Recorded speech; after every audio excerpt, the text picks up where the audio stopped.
Hey guys, it's the WalterFootball.com After Dark show for June 30th, 2024. We're going to be talking about a bunch of stuff tonight. U.S. Presidential election odds have shifted after the debate.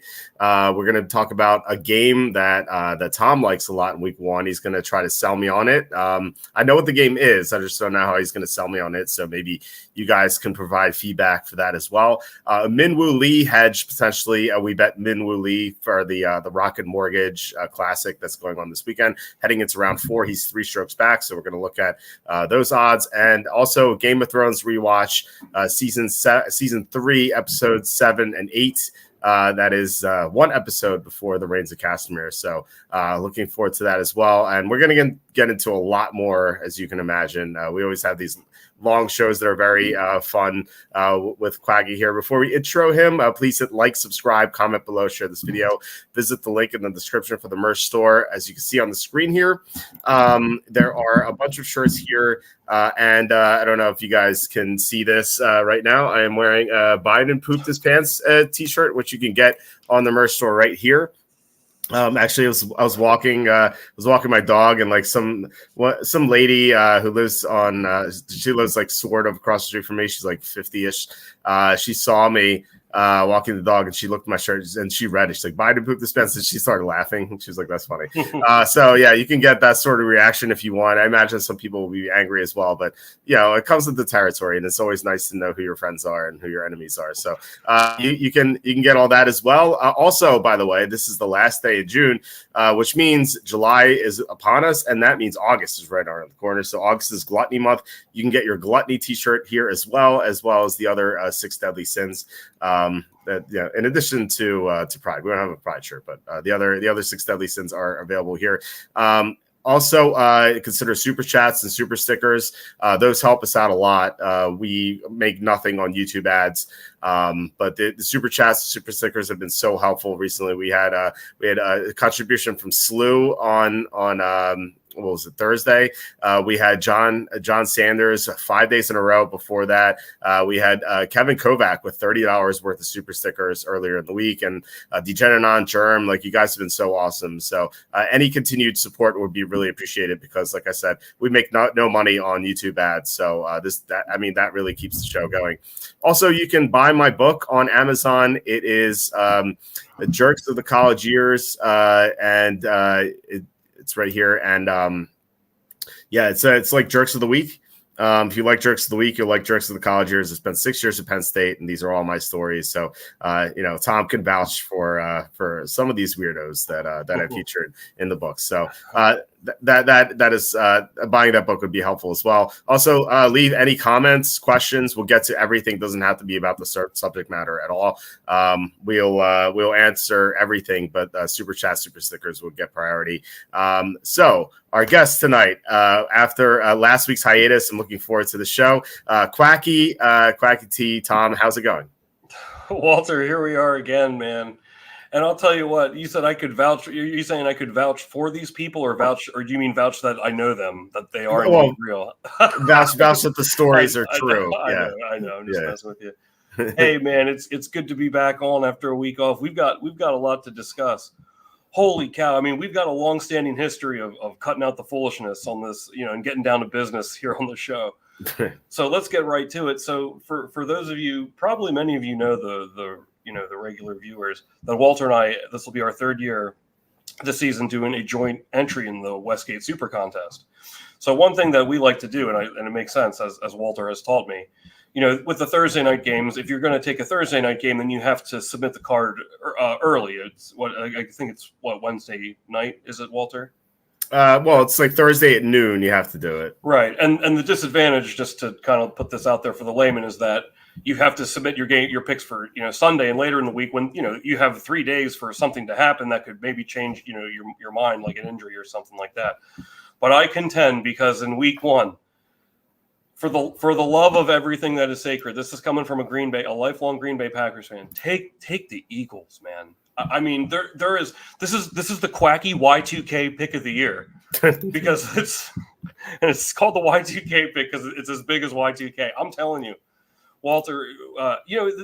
Every time I get like this really strong feeling, this is like the third time I've been like this confident about a game, and this is all 3 times it's involved the Eagles. I love the Eagles in this spot. I'm talking to the tune of like 38-10. So wow. I contend to you that, you know, it's week 1. You know, like I feel like there's like the last. I think we should submit the card early. I think we should put this on the card because you know, of course, if, I don't know, like if Jalen Hurts, if he even plays in the preseason or something like that, there's a big injury. Then I'll feel differently, of course, you know.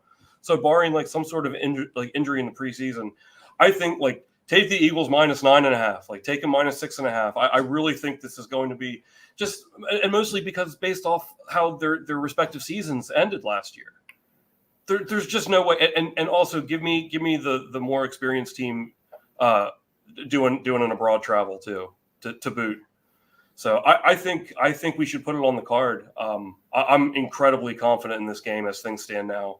You know, talk to me again, you know, a couple weeks before, see if there's any injuries, but I really love it, and I want to see if you'd be willing to submit the card early.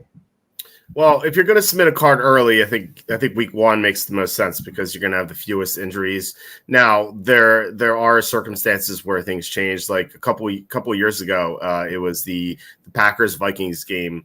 And I think we kind of like the Packers heading into that game. And then but when we saw the Friday injury report, there were like 4 or 5 Packer starters who were listed as out or like doubtful.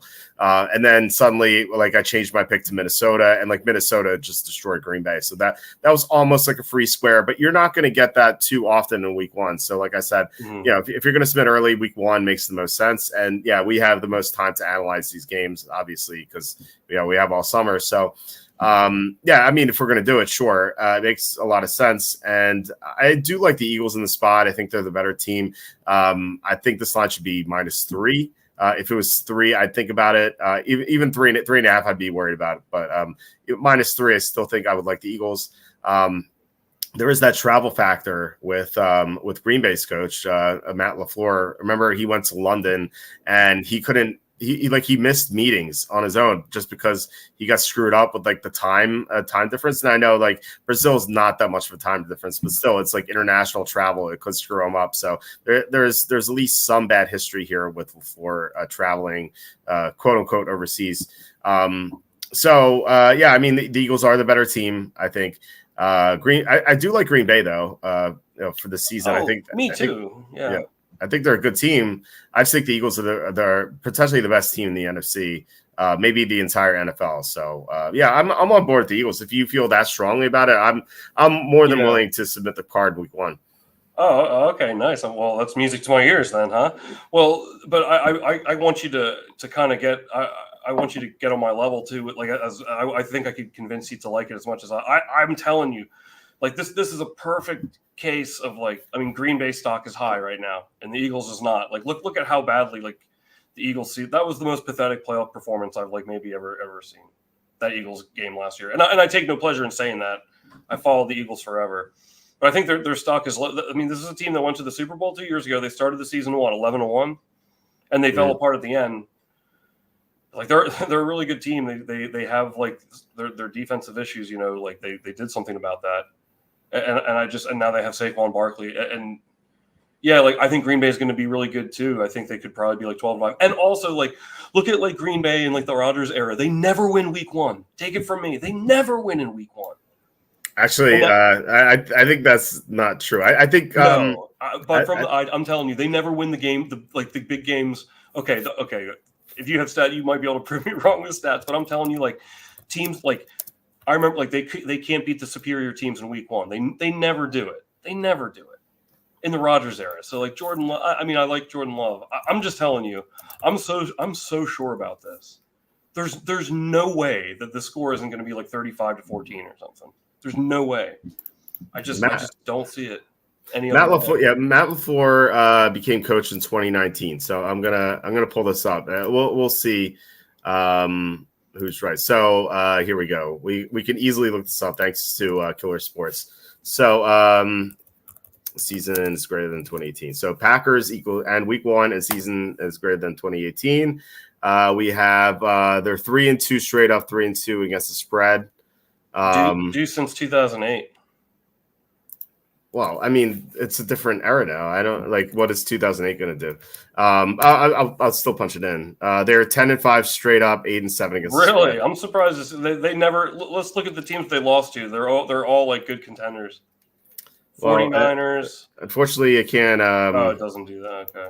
I can't scroll this up. I'm very surprised to see that. Well, I feel like they always lose. Let me competition. Okay, let me remove us for a second. So, the past. So they clobbered Chicago last year.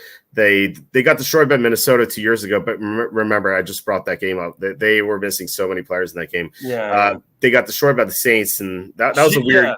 That was a weird game, right? But yeah, that's what I'm saying. Like games like I guess what I should have said is like they're definitely capable of laying a damn egg and hard. You know what I mean? Before that, they beat Minnesota. They beat Minnesota pretty handily. It's 43-34. That was a blowout. They beat Chicago 10-3. That was good. We have a defense game. Remember? Yeah. They beat Chicago 24-23. They got lucky. I mean, I loved it. You remember that game? Yeah. Randall Cobb had like that 65-yard touchdown at the end to go ahead. Mm-hmm. Yeah. They beat Seattle 17-9. That was 2017. Yeah. They beat They won at Jacksonville 27-23. They should have lost that game. Yeah. They won at Chicago 31-23. They got killed at Seattle 36-16. They lost the Niners 34-28. They lost the Niners 30-22. Yeah, see that they can't the Niners, the Seahawks, even some of those games are. I just feel like you just never get their best effort. If you take away the Niners, they're 10-3 in week one, since the Rodgers era. So I'm just saying, man. I as a Packers fan, okay, so I suppose I stand corrected there, but from the eye test, because I guess what I'm trying to save my point here by saying that the Eagles are going to be a really good team, and I think people don't realize how good they're going to be. Maybe I think people think that they'll be all right, but I think they're going to be really good. I think it's going to be an absolute whipping. So anyhow, well, I mean, the question is do you like this game enough to submit the card early? Do you like it more than the other 5 other games on the slate? You know, if it's like a tier 0 and the other ones are I kind of like these, but I love this game, then it makes sense. But if you group it with I love 5 other games and this one, it makes sense to wait on it. So it really depends on how you feel about the other games too. Yeah, the thing about it is I remember that Eagles the week 2 against the Vikings that I love so much. Yep. I was I'll tell you what, hang on, I just knocked my own headphones out here. I'll tell you what, I was so nervous that day because sometimes when I talk about this game I get goosebumps just thinking about it. I've never been more sure of anything. And remember I came to your house in July of that year and we were talking about that game. Yep. And I said if the Vikings win in week 1, win and cover against the Packers in week 1, and the Lions win or cover against the Eagles in week 1, then I love the Eagles. And the Packers, that was that game where they had all those injured players. The Packers lost. It was a pretty bad game. Yeah, and you also schematically, you also had Kirk Cousins against that Eagles pass rush, so they didn't stand a chance. Cousins was horrible in that game.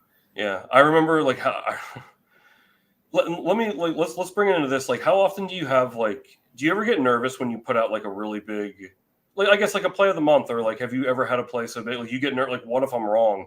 I've only ever felt this way about a game 2 or 3 other times ever, and one of them was a WNBA game recently, but the other 2 were the Eagles Cardinals NFC Championship game and that Eagles Vikings game 2 years ago, and I have that same feeling about this game. I have that same feeling about this game, and it's just yeah, that's what I'm saying. This. I guess my outlook is, it feels like we're to me the closest. It's a Quacky Y2K pick of the year. We're almost thrown away. Not obviously, nothing's a guarantee, as we know, but yeah. I like it that much. I was nervous that So to finish my question, sorry, I was how I go off on tangents. Do you ever get nervous about? You ever get nervous about giving a pick of the month and that you're really sure of? I mean, obviously you're sure of all of them if they're a pick of the month, but some carry greater weight than others. We all know this if you ever bet on sports. I got nervous that day because it's I was so sure of this. What if I was wrong?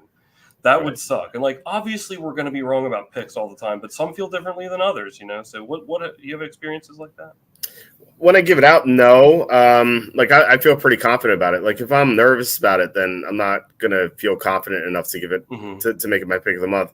However, like once we get to like right before kickoff, the bad feelings go through my head. I'm like, wait, what if they fumble like opening kickoff? Like, what if they allow a kickoff return? What if like the ball bounces off the guy's hands and becomes an interception? That happens a couple of times. Like weird stuff happens all the time in the NFL. Like what if the kicker gets hurt and they can't kick the extra point to make it 3? God. What if the quarterback takes a safety on the last play of the game and you don't cover?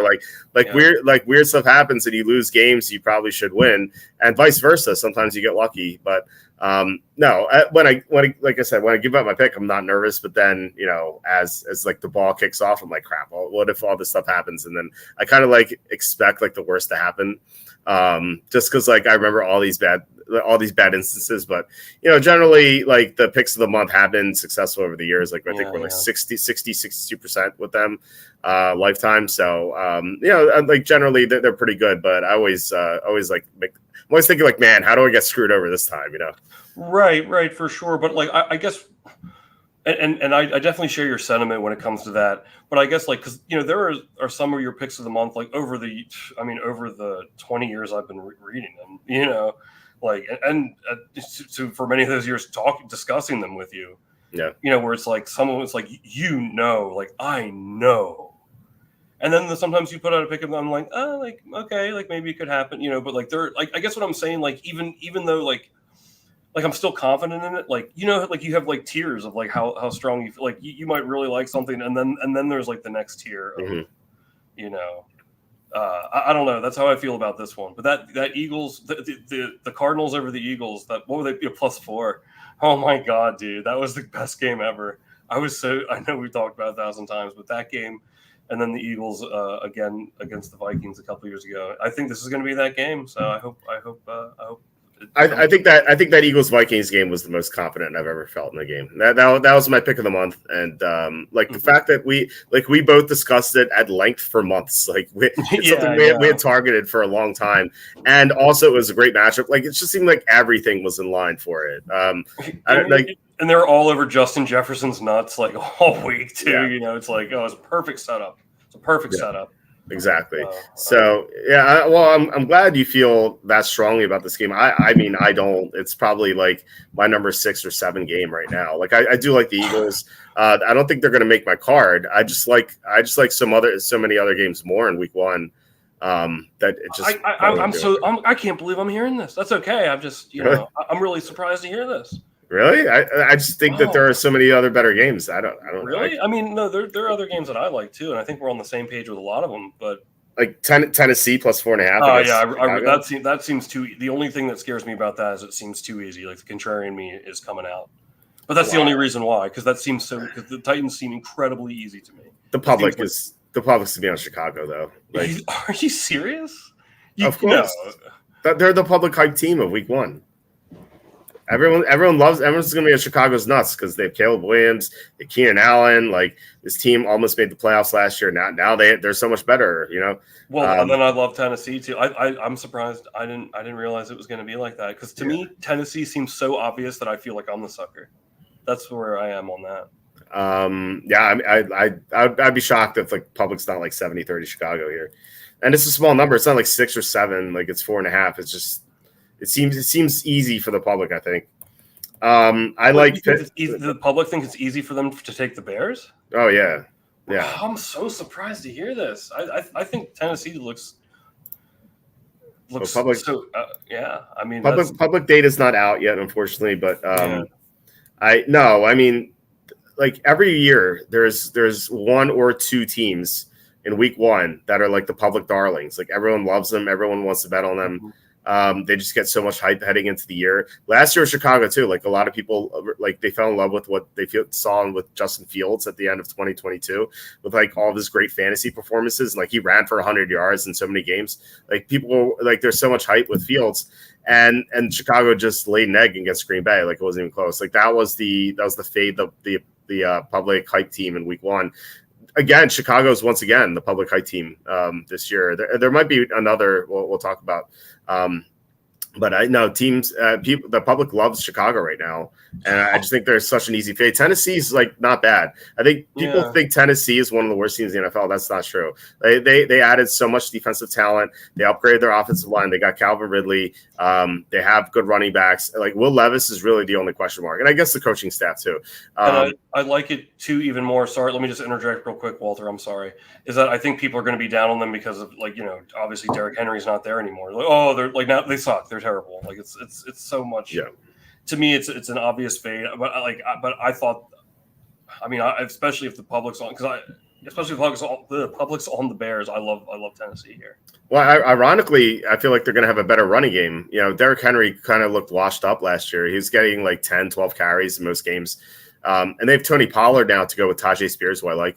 Like Pollard had a bad year last year, but he's coming off a broken leg. Now he's going to have a full offseason to recover. I think Pollard's going to be back to like what people thought he was going to be in 2023. And we're going to get to the comments in a bit. Brandon bringing up Will Levis is a huge question mark. Totally. I completely agree with that. But if you take out the quarterbacks in this game, like obviously the Caleb Williams is a question mark too. We don't know what we're going to get out of him. If you take out the quarterbacks for these two teams, I think Tennessee is the better team. You go through like most of if you go like outside of quarterback and receiver, and like receiver is even kind of close. I think you can claim Tennessee's equal or better at most positions. And they play in the tougher conference too. You have to remember that. So I think people are undervaluing Tennessee and they're overvaluing Chicago. So that's why like Tennessee seems really easy to me as like a public fade, and the number is just off. Where its number should probably be like -3. Yeah, I'm so surprised. Like that's to like 4.5 seems so easy. If it was 2.5, maybe I'd think about it. But I'm surprised to see this line that high. And the other thing about Tennessee is they always play like close. Even at 2.5, I'd like them. Don't they always seem to have like weird scores? Like last year they lost 16-15. I remember they won games like 13-12 and stuff. Yep. I remember 1 year I just always feel like they play like these really close games a lot. So that to boot. With 4.5, I like it even more. So yeah, like 19-17. They have all their final scores are like war years. Like the 19-17, 16-15. Like all these wars took place. Exactly. Yeah. All these wars took place on their final scores.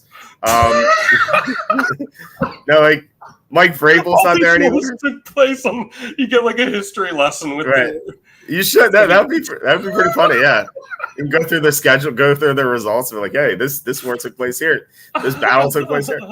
No. Tennessee is they had their own battle on the field. Too. Right. Right. No. NFL Network montages or something. Go ahead. Sorry. Well, Tennessee, they have a new coach though.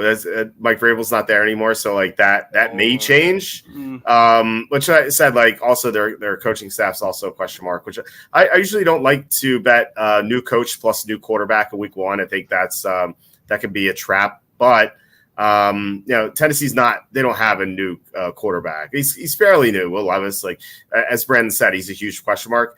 But he played well in some games last year against Atlanta. His first game, like he was awesome. And then the week after against Pittsburgh on 3 days rest against Mike Tomlin's defense, he played really well. Then he had some stinkers, like against Tampa, against Indianapolis. Like he didn't look like a professional quarterback. But this is not a tough matchup. Like Chicago doesn't have a great defense. The defense is solid, but it's not like top 10 where you have to kind of worry about their defense completely shutting down. And I like that improved. They improved the offensive line. They got Calvin Ridley in there. Like it seems like the offense is just going to be a lot better as a whole, even if Will Levis doesn't take the next step. So, to boot, I'll also contend to further back the Titans that there's a chance that maybe not the Bears as a whole, but Caleb Williams could be a potential look ahead alert as they play against the Texans in prime time the following week. And there's going to be big hype over like CJ Stroud versus could Caleb, with high expectations with Caleb Williams. Now he's up against a second-year quarterback who exceeded expectations and had maybe the greatest rookie quarterback season of arguably ever. He was Stroud was fantastic. So there's going to be a lot of hype around that. And he, I could see him, a young rookie coming in. That's kind of on his mind too. Cause you coming in there, big stick swinging, you're ready for the hype of the prime time game. So, I could see that. I'm not hanging my hat on that, but I think it's a percent of the pie here. Could be. I think there are some stronger look aheads situations in week one. And one of them involves a team we're going to talk about. But no, the next game, Pittsburgh Atlanta, is another game I like a lot. Pittsburgh. I like it too, Atlanta's the other week one hype team, the public hype team, because people are looking at this team like they almost won the division last year. They got Kirk Cousins, so it's a big upgrade theoretically. And it's like, okay, yeah, Atlanta is definitely going to win the division here. But I don't know. I mean, Atlanta lost Calais Campbell. We don't know if Kirk Cousins is 100% coming off the torn Achilles. And yeah, they racked up a lot of their wins in the division last year. It's not like this team was that good. They just racked up wins against other crappy teams that they played. Whereas like Pittsburgh is a team that always makes playoffs, or at least like gets to above 500. And so I think the Steelers are a strong play here as well as an underdog. Like Mike Tomlin is an underdog is so good over the years. And I like Pittsburgh's just not like a sexy team. Like they have a huge following, but I don't think people are going to bet them here. I think Atlanta is going to get a lot of the public money, and like the fact that this fell from 3 to 2.5 just shows me that despite like the public almost certainly coming in on Atlanta, like I think there's some sharp money on Pittsburgh, and even at 2.5, I like the Steelers. Not as much as I did at 3, but 2.5 still feels pretty good. I like them a lot too, and I can't wait to see what Michael Penix Jr. is able to do this season. Did I stop me if I told you this story before? I feel like I don't know if I was just telling you or I told on the show. I used to work with this guy, like this was like 16 years ago. I used to deliver for Domino's Pizza, and this guy, this other driver there, he was an interesting character to say the least. Remember the 2010 season when Kevin Cobb was going to start for the Eagles? And they had Michael Vick as the quarterback. And I remember this guy, Dave, that I worked with. He was, I was living in Westchester outside Philadelphia. And he's there folding pizza boxes with me one day. And he goes, "So Michael Vick is going to lead the Eagles to the promised land this year, huh?" And I was like, "No, Dave, like Kevin Cobb is the starter. Like, remember, like that's all everyone was talking about. Remember?" Yeah. Like, oh, like, how's he going to do? He's been sitting behind McNabb for 2 years, blah, blah, blah. And he was just adamant. He's like, "Oh, no, Michael Vick." He kept saying, "Going to lead him to the promised land." I was like, "Dave, no. Like, he's not starting. He's the backup." And then that first game, Kevin Cobb got hurt, and Michael Vick ran a freaking clinic that year. He was freaking awesome. You remember that year? He was so good. That was so much fun to watch the Eagles that year in 2010, the year the Packers won the Super Bowl. And I will never look like I always look back and I'm like, that was such a weird prediction. Yeah, you sounded like a dog owner there. Like, "No, Dave, no, Dave." Yeah. No, but like I'm telling you, like this wasn't like once or twice. It was like every day for like a week. He's like, "Mike," and I was like, "Dave, no, like you're not understanding." But so now the reason I bring this story up, Walter, is because I'm going to make another Domino's pizza box folding prediction here. And say that what if something happens and Michael Penix Jr. leads the Falcons to the promised land?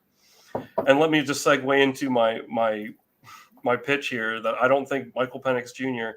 to win Rookie of the Year is that bad of a selection. I think, if he got in there, he's got a chance. And what was he, like 75 to 1? Yeah, we discussed that. Yeah, we discussed that like about a month ago, maybe even longer ago. But yeah, he was. Yeah, I think he's like 75 to 1.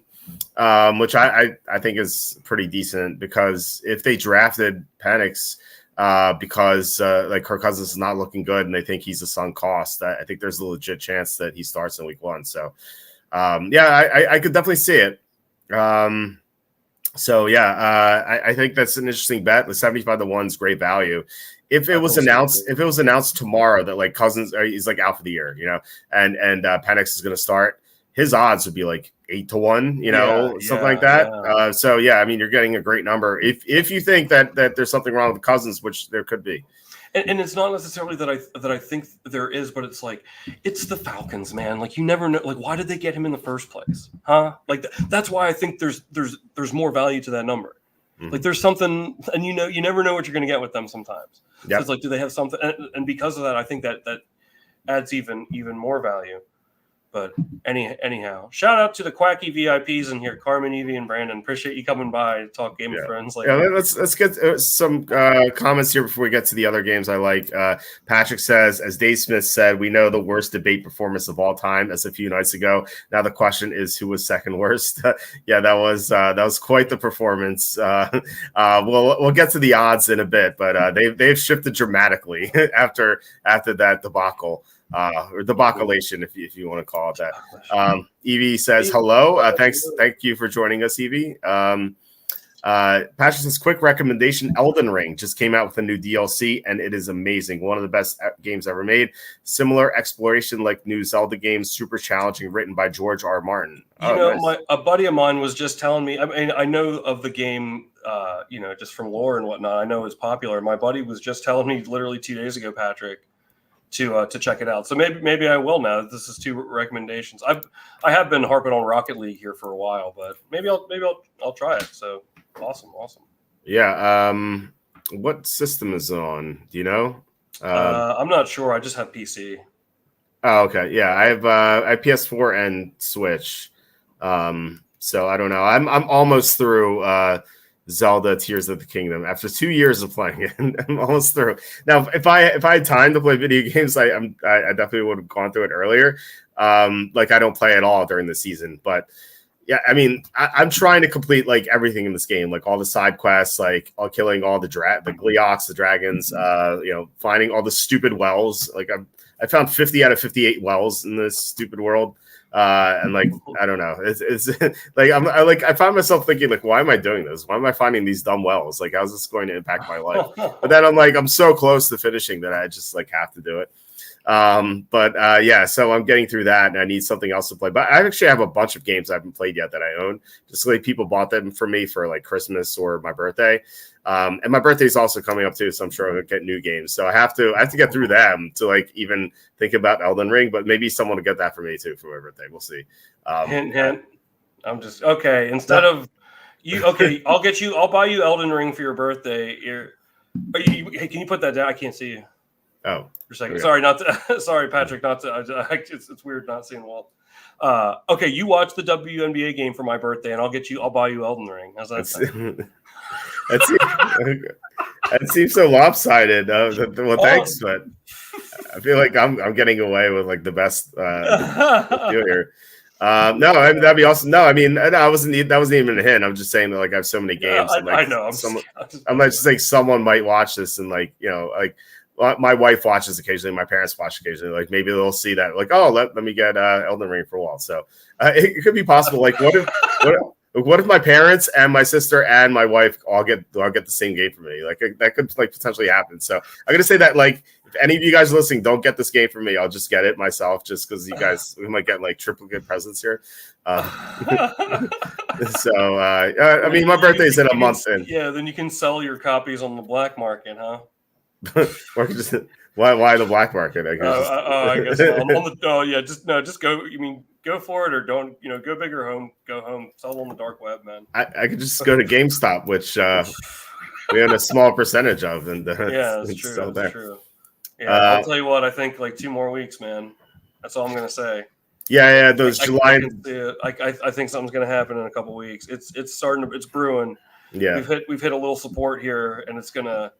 You got to like with, again, this is completely just from the eye test.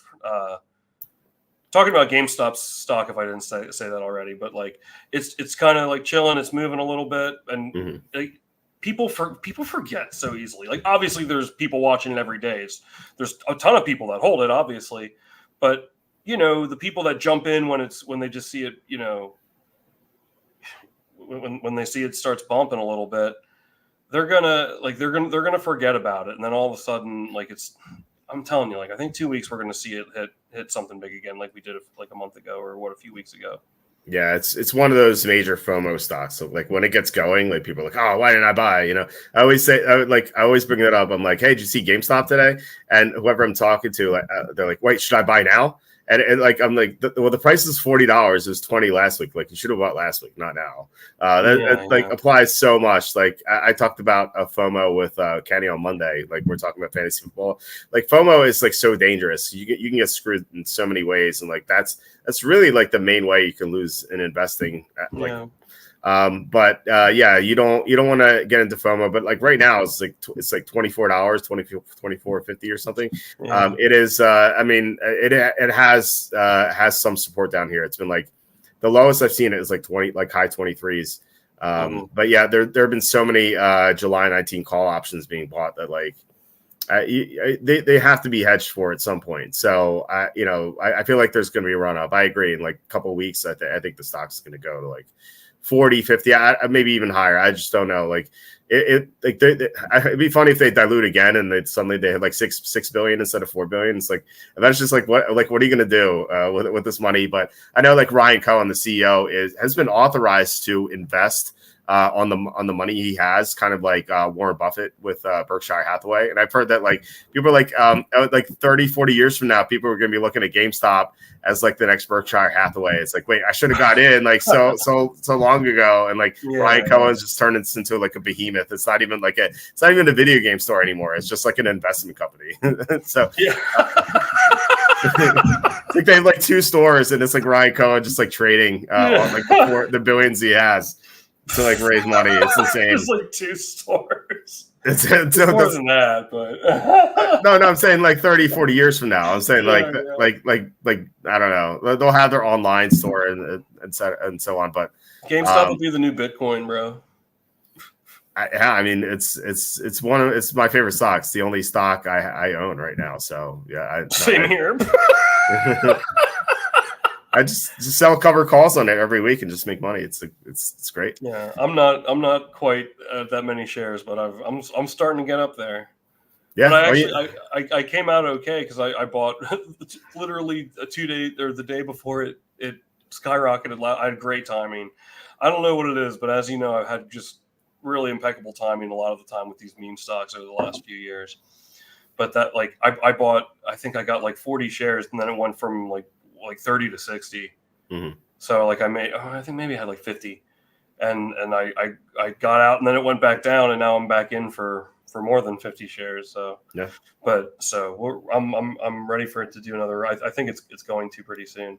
Well, it sounds like you're close to the cover call stage. You need 100 shares. So yeah. So you said you have more than 50. So yeah, you're getting there.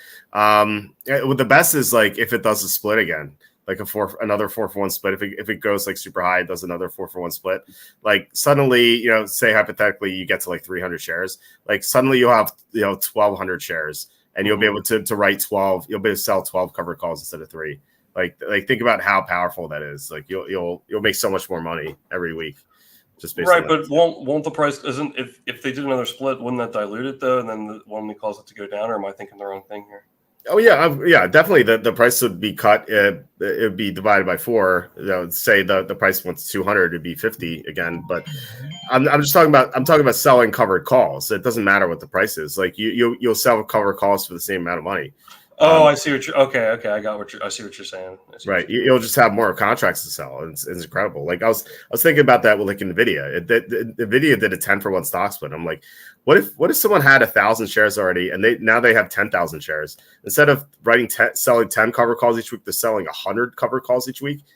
Like they're making like $40 a pop on that. Wow. Like that's insane. Like they're making $4,000 a week. Just selling just for clicking a couple buttons. Like, can you imagine? Awesome. Can you imagine how insane that is? Just hanging out and pushing buttons. That's what we do best over here. Exactly. Yeah. We discussed cover calls a few weeks ago. If you guys missed that episode, I highly recommend it because it's free. It's free money in the stock market. There's no risk. You just get money. You just click a few buttons. It's amazing, and a lot of people don't even know about that. I'm like, I tell them like, are you selling? They told me, hey, I own X stock. I'm like, oh, are you selling cover calls? They're like, what's that? Like, so many people have no idea. And it again, like I said, it's risk-free money that's available out there that people don't know about. So, highly recommend it, especially if on stocks that could split. So Brandon says, I'm liking this podcast so far. Go Birds. Hey, let's go, Brandon. Thanks for coming by, brother. let's go, Brandon. Huh? Yeah, that's Okay. No, thanks for joining us, Brandon. Appreciate it. Slew asking, what do you think about the OC Kellen Moore hire? What's up, Slew? Hey, Slew, how are you? I'm not crazy about it, but they didn't have a good coordinator last year, so it feels like it can't be worse than what they had last year. However, I love the Vic Fangio hire. I think he's a tremendous defense coordinator, so much better than Matt Patricia. So they're going to have a much better defense coordinator. And Kellen Moore, I'm kind of up, like I'm undecided on him. Like I feel like he could be a good hire, but then again, he's had some sketchy performances. But like I said, better than last year. So. I mean, how hard do you think it is to be an offensive coordinator? Hey, Jalen Hurts, you got some good, like, you guys know the routes, yeah? Like, run them. If they're open, throw it, and then you can run, right, Jalen? Just go. Well, I mean, yeah, you can. Like, come on, I mean, you study for a weekend. Right. I think it's like almost anything. You can't say everything. There are some jobs that are very hard to do, obviously, but like I feel like most jobs like are easy to do, but to do them extremely well is difficult. I agree. To a large extent, I think that's true. Yeah, I think even something like teaching. I feel like anyone can be a teacher, but I think it's really hard to be a great teacher. And I think the same thing for offensive coordinator. Like anyone could be like, hey, let's run this play, let's do it. But like a great offense coordinators they're rare, super rare. And then like sure. And then the danger is that they get hired if they're really good. So that's the bad part of it. I feel like every time enough. I mean, I'm just like thinking of like a couple names right now, but like, can you think of like I feel like all the big name like I'm thinking like Matt Patricia and like Josh McDaniels, like Buddy Ryan, like some of the great coordinators, like they didn't like really pan out as coaches. Well, I mean, Patricia, he's gotten his chance as coordinator again afterward, and he's been terrible. But I mean, yeah, there have been so many examples of that. Norv Turner, like genius offensive coordinator, he's had so many chances as head coach, and he's failed every time. Remember that Chargers team? Yeah, Wade Phillips, awesome defense coordinator. A horrible head coach in multiple situations. Brian Billick, remember him with Minnesota? He was an amazing offense coordinator. He got his job as a head coach of the Ravens. Yeah, he won the Super Bowl, but that was Marvin Lewis's defense. And when Marvin Lewis left, like suddenly they collapsed. So he wasn't that good of a head coach. So yeah, I mean, there's so many examples of this. It's really difficult to like be on a super high level of coordinator and then take the next step and be a great head coach. It's super rare. I'll never forget, and I love that Ravens team for a few reasons, but I'll never forget the 2007-2008 season, the year the Patriots went undefeated and then lost in the Super Bowl. Because remember that game, the Eagles almost beat him. Who was the backup? AJ Feely, right? AJ Feely, Joshua Feely. Yeah, and they only won by 3. It was the first game they didn't cover, and they only covered one more game the rest of the year. But the subsequent week they played the Ravens, and the Ravens were not very good. It was Billick's last year there. He got fired after the season, and the Ravens were winning. They were winning by I think 3 or 4, and they had the Patriots on 4th down in the 4th quarter. Like, this is it. Like, the undefeated Patriots, are they finally going to go down? And it was a 4th and short. The Ravens stuffed them, and all of a sudden there's all these whistles. And it's like the Ravens had called timeout just before that play. Yeah, I remember. And I'll never forget the shot. It was just Brian Billick, and he's just like this. I'll never forget his eyes. And I remember thinking in that moment, I was like, he knows he's done after this season. And then of course the Patriots, they got another chance, and the Patriots converted and won the game. Yeah. Do you think the Patriots would have won the Super Bowl that year had they lost to the Ravens or Eagles?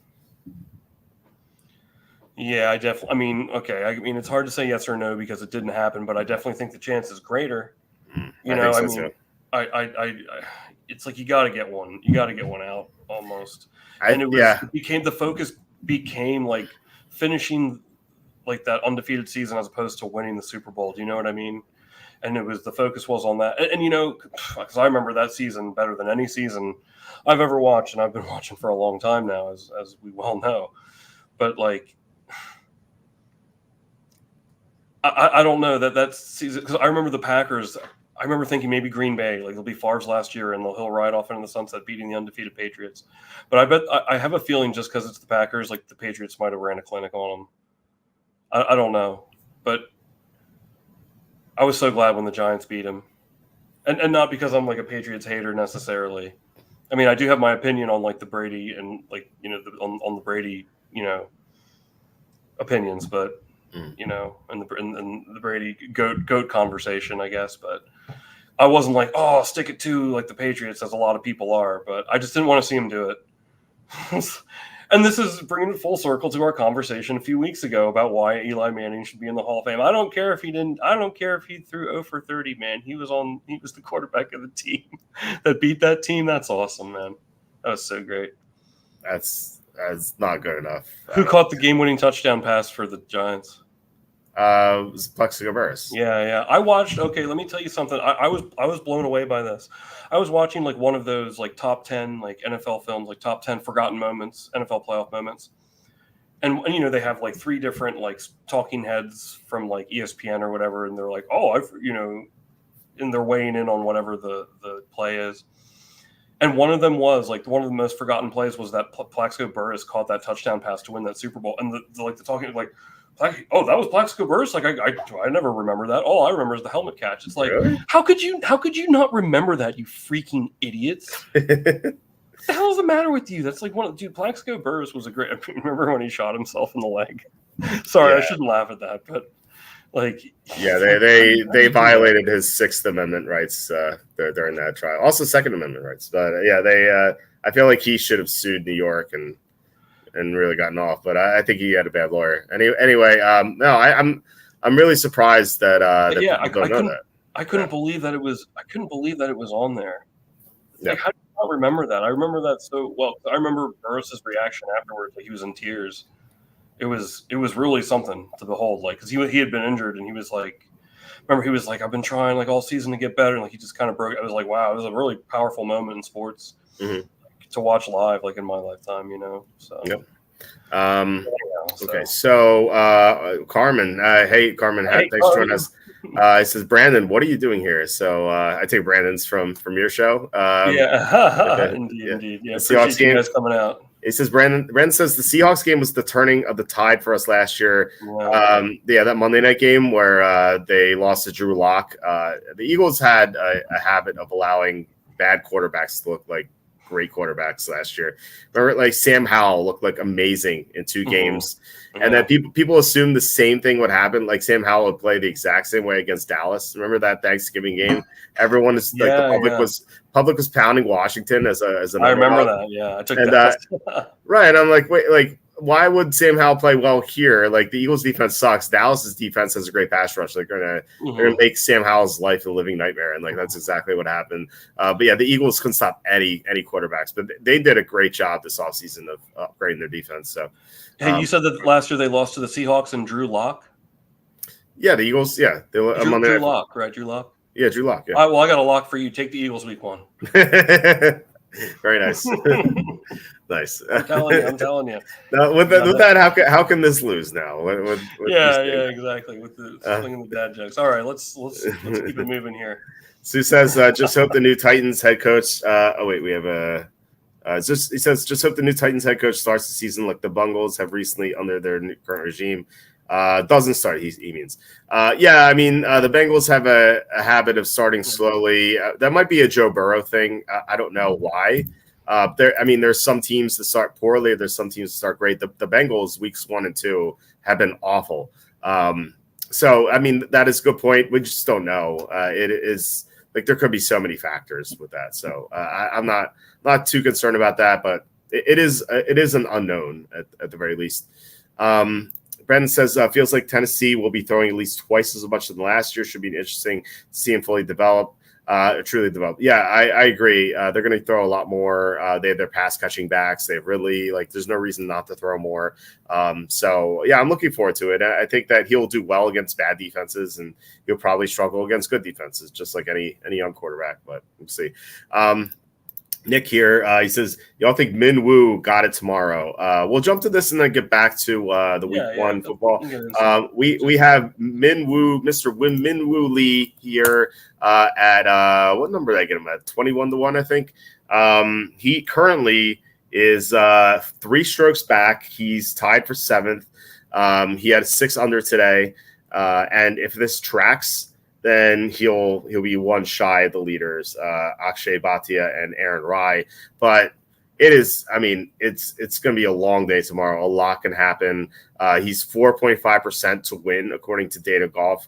I wonder what the odds are. I actually haven't looked. I was planning on looking live here. So Bhatia's plus 260, Aaron Rai plus 320, Cam Young 4-1, Cam Davis 6.5 to 1.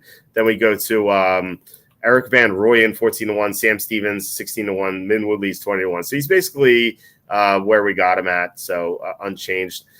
He is outside of Cam Young, and I guess Bhatia has been doing well. Bhatia's a young guy; he's only 22.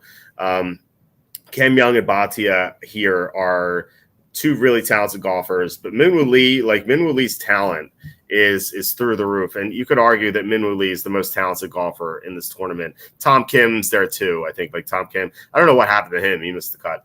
Yeah, Min Woo Lee is a great golfer. He's a great fit for this course. This course requires a lot of power and good putting, and he's good in both regards. So he could make a run here on Sunday for sure. He could definitely win this, despite being it's 3 strokes back, but 4.5%. I think that's fair, and he could definitely do it. So I'm going to be looking for opportunities to hedge on Sunday. It's really difficult right now because it's so cluttered here. You have 2 guys at 17 under, you have 2 guys 16 under, you have 2 guys 15 under, you have 3 guys 14 under, and then the 13 unders. There are 4 of them. Any of these guys could win it, even the 13 under guys. Just gonna play it by ear on Sunday. I'm gonna have my phone. I don't know if I'll be able to watch because I have 2 kids, and my 2.5-year-old son, 2.5 as of Monday, and my 10-month-old daughter. Surprise, they don't want to watch golf.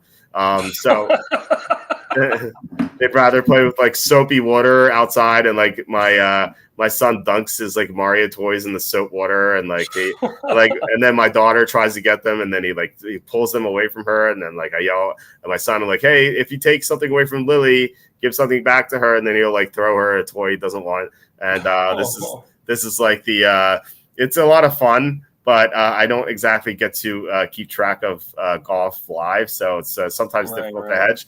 But I will be having my phone all day, so I'll be able to announce what I'm hedging or whatnot. So I will try to do something. And if Min Woo Lee goes bogey par to start the day, we're not going to have an opportunity. So hopefully he starts well and gets to a tie with someone, one of those top guys, and then suddenly we'll have an opportunity to hedge. So yeah, we'll just watch out on Twitter tomorrow at WalterFootball. If you have Min Woo Lee now, and you could even bet him now at 20-1. Like I said, it's what we got him at. Yeah, you can. I'll hopefully we'll have an opportunity to hedge. If there is, I'll announce it on Twitter. So, so that is that's my stance on the Rocket Mortgage Classic. Yeah. You want to go back to NFL? I got an NBA future for you too. Okay, let's go to let's clear out week 1. Yeah, let's. Okay. We're not going to touch every game. There's these Jacksonville, Miami, New England, Cincinnati. I don't care. Houston, Indeed, no opinion. Minnesota Giants, no opinion. Carolina Saints. I like Carolina. A decent deal. I like that the Panthers have improved a lot this year. They've bolstered their offensive line. The receiving core is a lot better. They have a much better head coach. The quarterback's going to be better because of that head coach. This Panthers team is not going to be the worst team in the NFL like they were last year. Yeah. I'm not saying that. What'd you say? Oh, can you bring the lines up? I want to see what the lines are. Oh, sorry. I was looking at the wrong windows. My bad. Oh no, it's okay. It's okay. I thought I was actually looking at the lines. I have 3 Chrome windows open.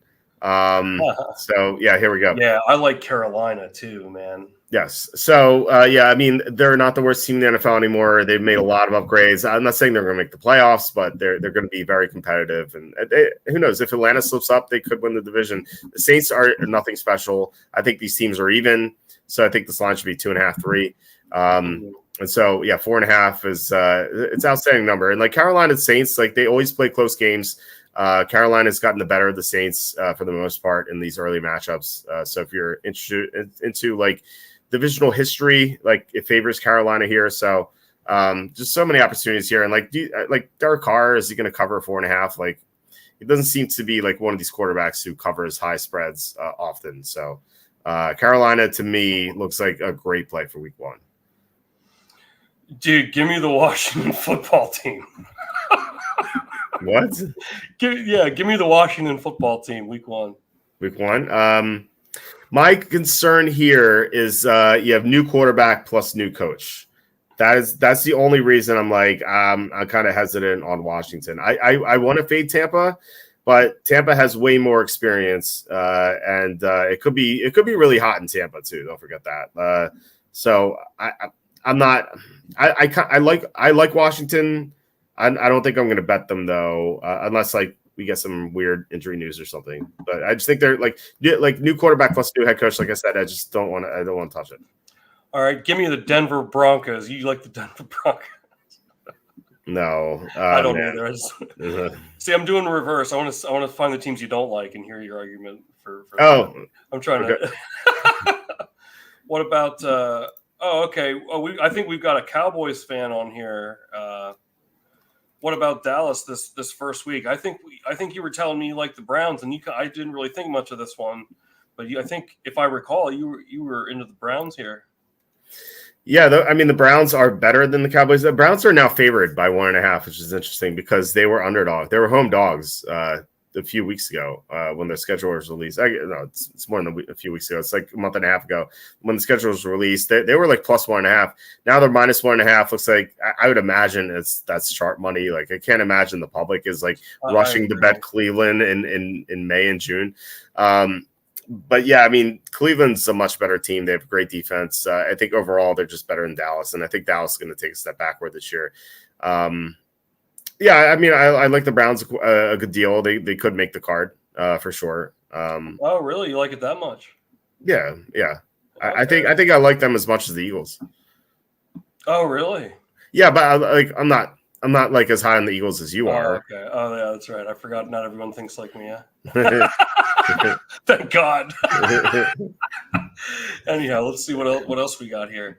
You're into the Colts scene. I like the Colts as well, but it does make me nervous because it seems like one of those games where, like, it makes sense because the Colts were very close to, like we've discussed, they were a drop pass away from making a playoff spot, and then, and now like the hype, of course, with C.J. Stroud winning the playoff game. I'm a big fan of his, and I hope he does well, and I think he's going to continue to do well.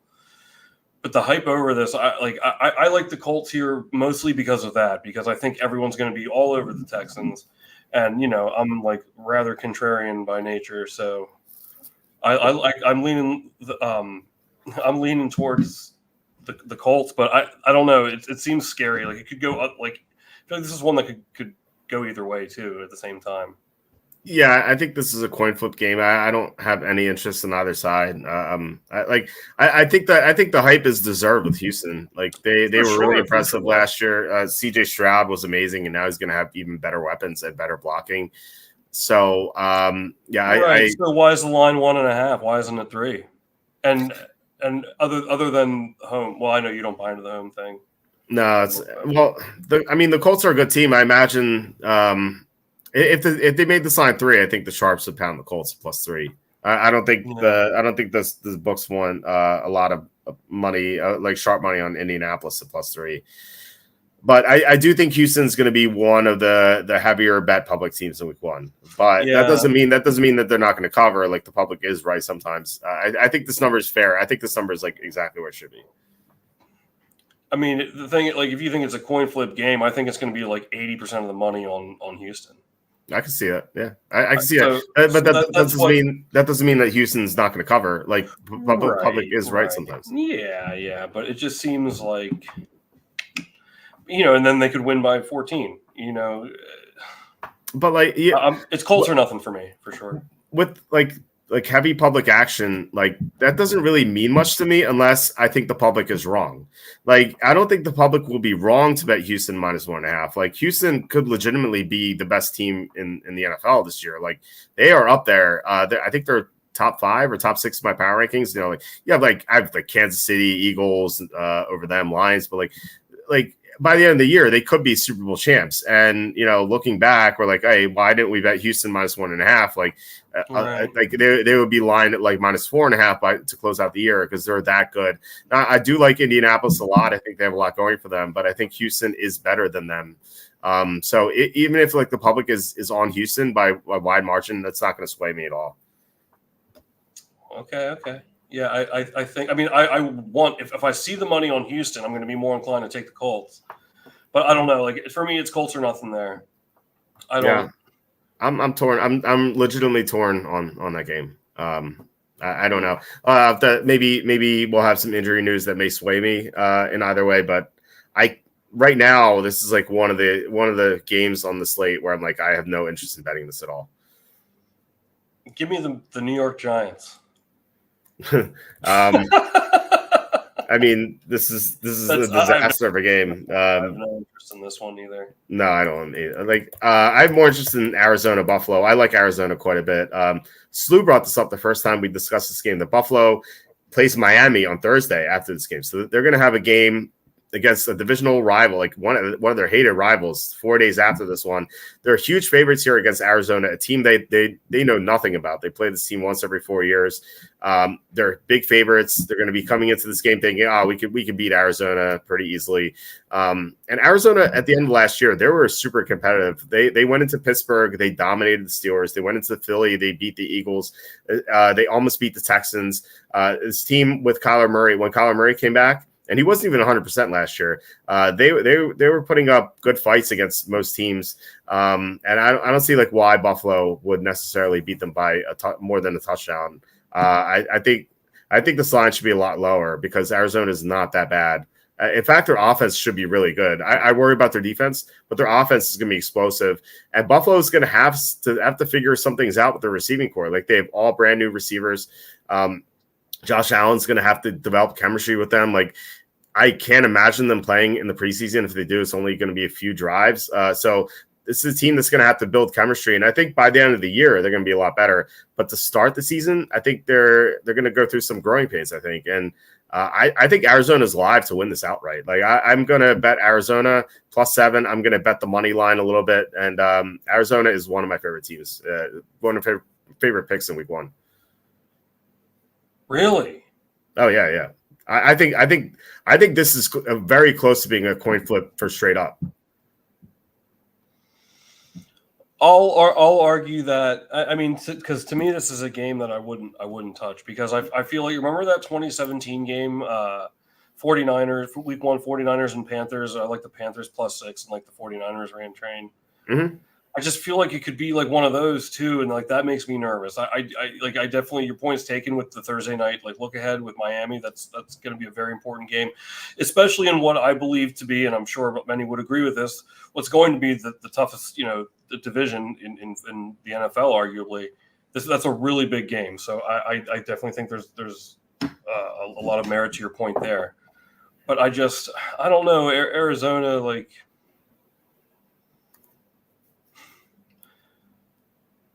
I just worry like this is like one of those games where like because like I'm like my knee-jerk reaction would be to take the Cardinals here because I do agree with some of your points, but then I feel like this could be like 34-7 or something. I don't know. Well, the Arizona's offense is too good to only get 7, I think. Yeah, I mean I'll have to put some more thought into that one. That's honestly one that I was probably going to pass over initially. But okay, I mean, I'll consider the Cardinals. I'll take a deeper dive. This is good. We can start figuring some of this out now. Yep. Yeah. I mean, we have all summer to figure out week 1 games. Now, then again, I always say this, like when we have like quarterly meetings with like all my employees with the site, and after the draft, that's like when we do our Q2 meeting. And I'm always like, we always have these like grandiose plans for this, like, oh, we're gonna do this, we're gonna do this, we're gonna do this, and I'm like, oh, we have all summer, we can get everything done, and like we get like nothing done because like the summer goes by. It goes by so quickly, and there's so many holidays, and like people take vacation weeks, and like it feels like, you know, and the kids are home from school and they have to go to camp. Like it feels like nothing gets done, and then like by the time we know it, we're like, oh crap, the season's gonna start 2 weeks. We gotta finish everything. It always happens. So yeah, I say we have all summer to figure this out, but like before we know, we're gonna be talking. I mean, like essentially, we're pretty much a month away from like the first preseason game. Yeah, right. It's usually like August 1st. Holy cow, man! Yeah, it is August 1st this year. Yeah. Oh, is it really? So okay, I hit the nail right on the head here. Give me the San Diego Super Chickens, man. I like them. Oh no, I like the Raiders. Oh, okay. Were you serious about the Chargers, or why do you like the Chargers? I mean, I just wanted to say Super Chickens. Okay. I don't know. I mean, I do like. I think the Raiders had a really strong showing at the end of last year. So I don't know. This is another game that I wouldn't touch. Remember, wasn't it last year? It was, or 2 years ago. It was the Chargers and the Raiders, and the Chargers were -3.5, and I think they won by 4. Something crazy like that happened. I don't know. This seems like, I do like the Raiders, but it seems like it could be one of those games that's, you know, I also think it's strange for all the losses, you know, that the Chargers had on receiver, that this line is 3.5. Like, that seems really strange. Like the Raiders seem too easy to me here. So like this, it's not a game I've researched very much. So I don't know. I'd probably stay away initially. It's funny you bring up Chargers. This line, the Chargers, I feel like are -3, -3.5 a lot, and they, you know, I don't think they've done under Justin Herbert as a favorite of 3 or 3.5. There have been 15 instances of this. So spread wise, out of 15 games, what is their record? I'll go 4-11. You're super close because it's 4-9-2, so they had 2 pushes in there. Oh, I should have told you that. I'm a good guesser sometimes, huh? Yeah, and so I mean, this team like never covers these spreads.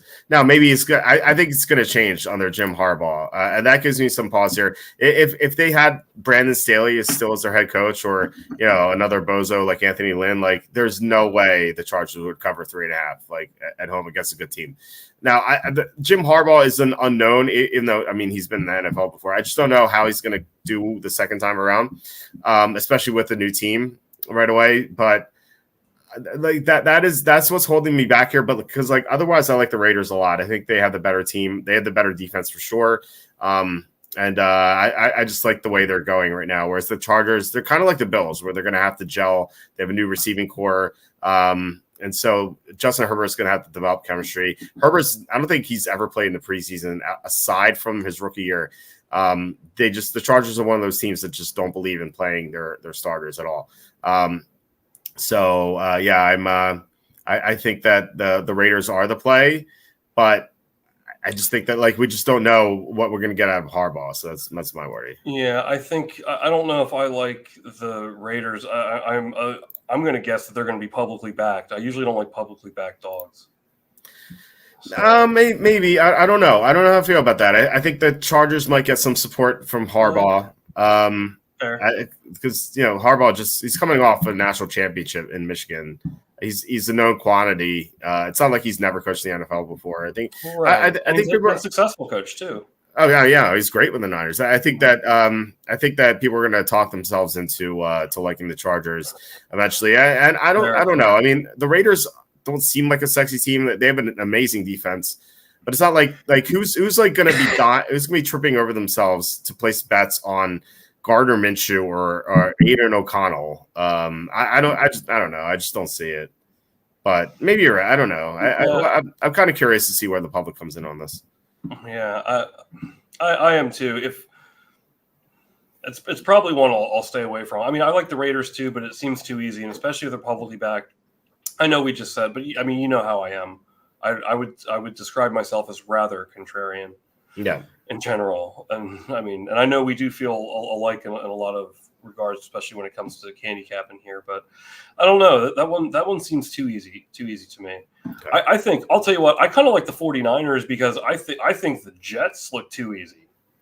Like if people like the Jets, I love the Niners here. I mean, who's to say like Rodgers is going to be like Rodgers? I don't know. He's okay. Like look at like what we just brought up earlier. Wow. Actually, now I'm just like off the cuff here, coming up with a good argument for San Francisco. Okay, so he can't beat the good teams in week 1. He can't beat the 49ers. He can't beat the 49ers anyway. Not now, not ever. And now he's what is he, like 50 years old now? Coming off like a very serious injury. It's like, yeah, he's one of the greatest of all time, but it's like, you don't know what you're going to get, man. This guy hasn't been on the field for like a year and a half. Yeah. It's like he's played, 3 snaps in a year and a half? Yeah. 2 years, Yeah, year and a half. Like, I mean, yeah, like I think he's going to be, but hold on a second. And the game's in San Francisco, right? Mm-hmm. Oh my God, Walter, we got to take the 49ers, man. I think people are on the Jets nuts a little too much here, and I think they'll probably be decent, but like I think they could also maybe be like 9-8. You know what I mean? I'm just saying, like, I know we've talked about like I don't know, like I think a lot of people think they're going to be really good, and there's a chance they might not be. We've talked about how all they need is quarterback. Like they have solid deep, but maybe it's not that simple. I really like the 49ers here. Rodgers can't beat the 49ers, man. He just can't. Every time we ever played, and I know they had some bad years and they beat him, but it's like every time we play the 49ers, it's like I know deep down, like part of me as a Packers fan, I want to be like, oh yeah, like they'll get it this time, but I know deep down they never will. They never will. And Rodgers won't either. He's like I love the 49ers here at home. I mean, I think the Jets, especially if the public likes the Jets, I love the 49ers even more. I like them regardless. What do you think? Yeah, no, I like the Niners as well. There are 2 other things that are worth mentioning. One is that you have circadian rhythms in play here. You have a West Coast team playing at home at night against an East Coast team. It's kind of like the same dynamic as like, West Coast team playing on East Coast at 1 o'clock. It's the opposite. So generally the West Coast teams have a big advantage in these situations. The other thing is like, I just feel like this is a great matchup for the Niners. The Jets have an outstanding pass defense, but they struggled against the run last year. And the Niners love to run the ball with Christian McCaffrey. Yeah. So I think they're going to have trouble stopping McCaffrey. So I think that, it's a great matchup for San Francisco's offense. And then the defense, I'm not sold on the Jets offensive line being fixed. Like it should be better with Tyron Smith, but still the offensive line has been a weakness for the Jets for a while. And if they can't gel together right away, the Niners pass rush should devour Aaron Rodgers. So I think that the Niners, they look great to me. I think they're definitely worth a play. I can't see an argument here for the Jets. I just like this line. I feel like should be higher. And maybe my 5.5 is maybe that's like high for the public because they think the Jets are a really good team. I think they are. I just think this is a really tough spot for them. So yeah, I'm going to be on the Niners too. Interconference on the road across 3 time zones. Is that a thing? That's a holy trinity, man. That's a holy trinity of That's a bad recipe for the Jets. Just saying, man. Interconference on the road across 3 time zones. It ain't helping things. And I'm just pulling this out of thin air. I'd love to see the stats behind that. It would take a lot on Killer Sports, but I could do it eventually. I just, it would take me like 20 minutes to type everything up because you have to. Don't do it. I'm just saying it from the eye test, the Quacky eye test is usually pretty good. Usually it's pretty reliable. Yes. Yeah, I think, and like Rodgers can't, like I said, he can't beat San Francisco ever. But I really like. I don't see how they're not on the card. Oh, really? Okay, you like them that much? They could be in the. They could be in the card for me. I'm not sure. So right now, just to recap real quick. So if I don't include the Eagles on my personal card would be let's just put up here: Tennessee, Pittsburgh, let's see here, Carolina, Arizona, and I was going to say Cleveland before, but now they're favored. It's like, I guess San Francisco. Yeah, I think that's what I'd be looking at. Tennessee, Pittsburgh, Carolina, Arizona, and San Francisco is my 5. So, yeah, but that doesn't include the Eagles. So maybe I may take the Eagles, but again, that's surrendering any news that we get Friday evening or Friday night, Saturday afternoon, even. Like a lot comes out on Friday, and like there might be a free square. You never know. But it is, like I said, it's week 1. So if you're going to do it early, just do it week 1 or Thanksgiving when you could take 3 games if you like all 3. I feel like those are the only 2 weeks you should submit early, or you could. But yeah, I mean, yeah, you may talk me into the Eagles as the summer goes on. So yeah, I think I'm trying to look here. I mean, definitely the Eagles. I think if I'm making my 5, the Eagles, and the 49ers. Okay. I'd put on there too. Boy, you really talked me into the Titans here, and also I like the Steelers too. Okay. Maybe the Panthers, but I don't know just yet. I don't know about the 5th one here. How about? I mean, maybe the Colts. I am also interested in the Patriots, but I think they're going to be the worst team in the league. But I'm intrigued. I'm intrigued by it, so I don't like to back bad teams, but I think they could keep that one close, and then in the ensuing week get crushed. That's another new coach, new quarterback situation. Yeah, I know, but like the Bengals, they always start slow, and I just. Yeah, this is a super easy matchup for them though. If they're ever going to cover in week 1, like this is going to be it. I don't know. Really? Like yeah, I get it. Like yeah, they always start slowly, but this should be an easy win for them. I don't know. I didn't even mention them because this is a coin flip for me as far as the spread's concerned. So I'd consider the Jaguars too. Well, it's going to be super hot in Miami. They're going to have the advantage. That Miami Stadium, John Sanders talks about it all the time. Yeah. It's not only just playing in hot and humid weather in 1 o'clock September game where like they're going to be wearing the white uniforms. Jaguars going to be wearing colored. Miami's a special situation because the home sideline is in the shade and the away sideline is in the sun. So, like the Miami's going to have like a 20 or 25 degree temperature advantage here in this game. So that is terrifying for me. Remember what happened in that Denver game last year, the 70-20 game? Like Denver just slipped up a little bit, and then they just like couldn't recover just because they were overheated. I think the same thing could happen here. Like, what if Miami scores early? Like Jacksonville's behind a little bit, and they're like, "Oh crap! Like we're already tired." Let's just pack it in. This is for week 2. I think something like that could happen. But if you want to argue Jacksonville, Miami has to play Buffalo in week 2. Now, I think that they're so much less likely to look past Jacksonville than Buffalo is Arizona because, Buffalo never plays Arizona. Like I said, once every 4 years. Whereas Miami, Jacksonville, those matchups happen way more often. And Jacksonville is a team that is a playoff contender. They were in the playoffs a couple years ago. They lost to the same team in the playoffs that Miami lost to last year. So these teams have that in common. So if I'm the Dolphins, I see Jacksonville as a threat. Whereas if I'm the Bills, I'm like this stupid Arizona team, we're going to beat them easily. So. Well, I think I'm still on Jacksonville here right now because I think I'll contend with the. I mean, I think the temperature thing. There's definitely merit to that. But I mean, Jacksonville, I lived in Jacksonville. I know Miami is far south and like the hottest place, but like it's not like they're from like, it's not like it's Green Bay or something. Like they're used to the heat too. And like maybe only Tampa is the team that deals with more heat than they do. So, I mean, I think maybe for me that doesn't weigh in as heavily because of that. But I just think everyone's going to remember too, or rather forget that Jacksonville is a really good team. They were 8-3.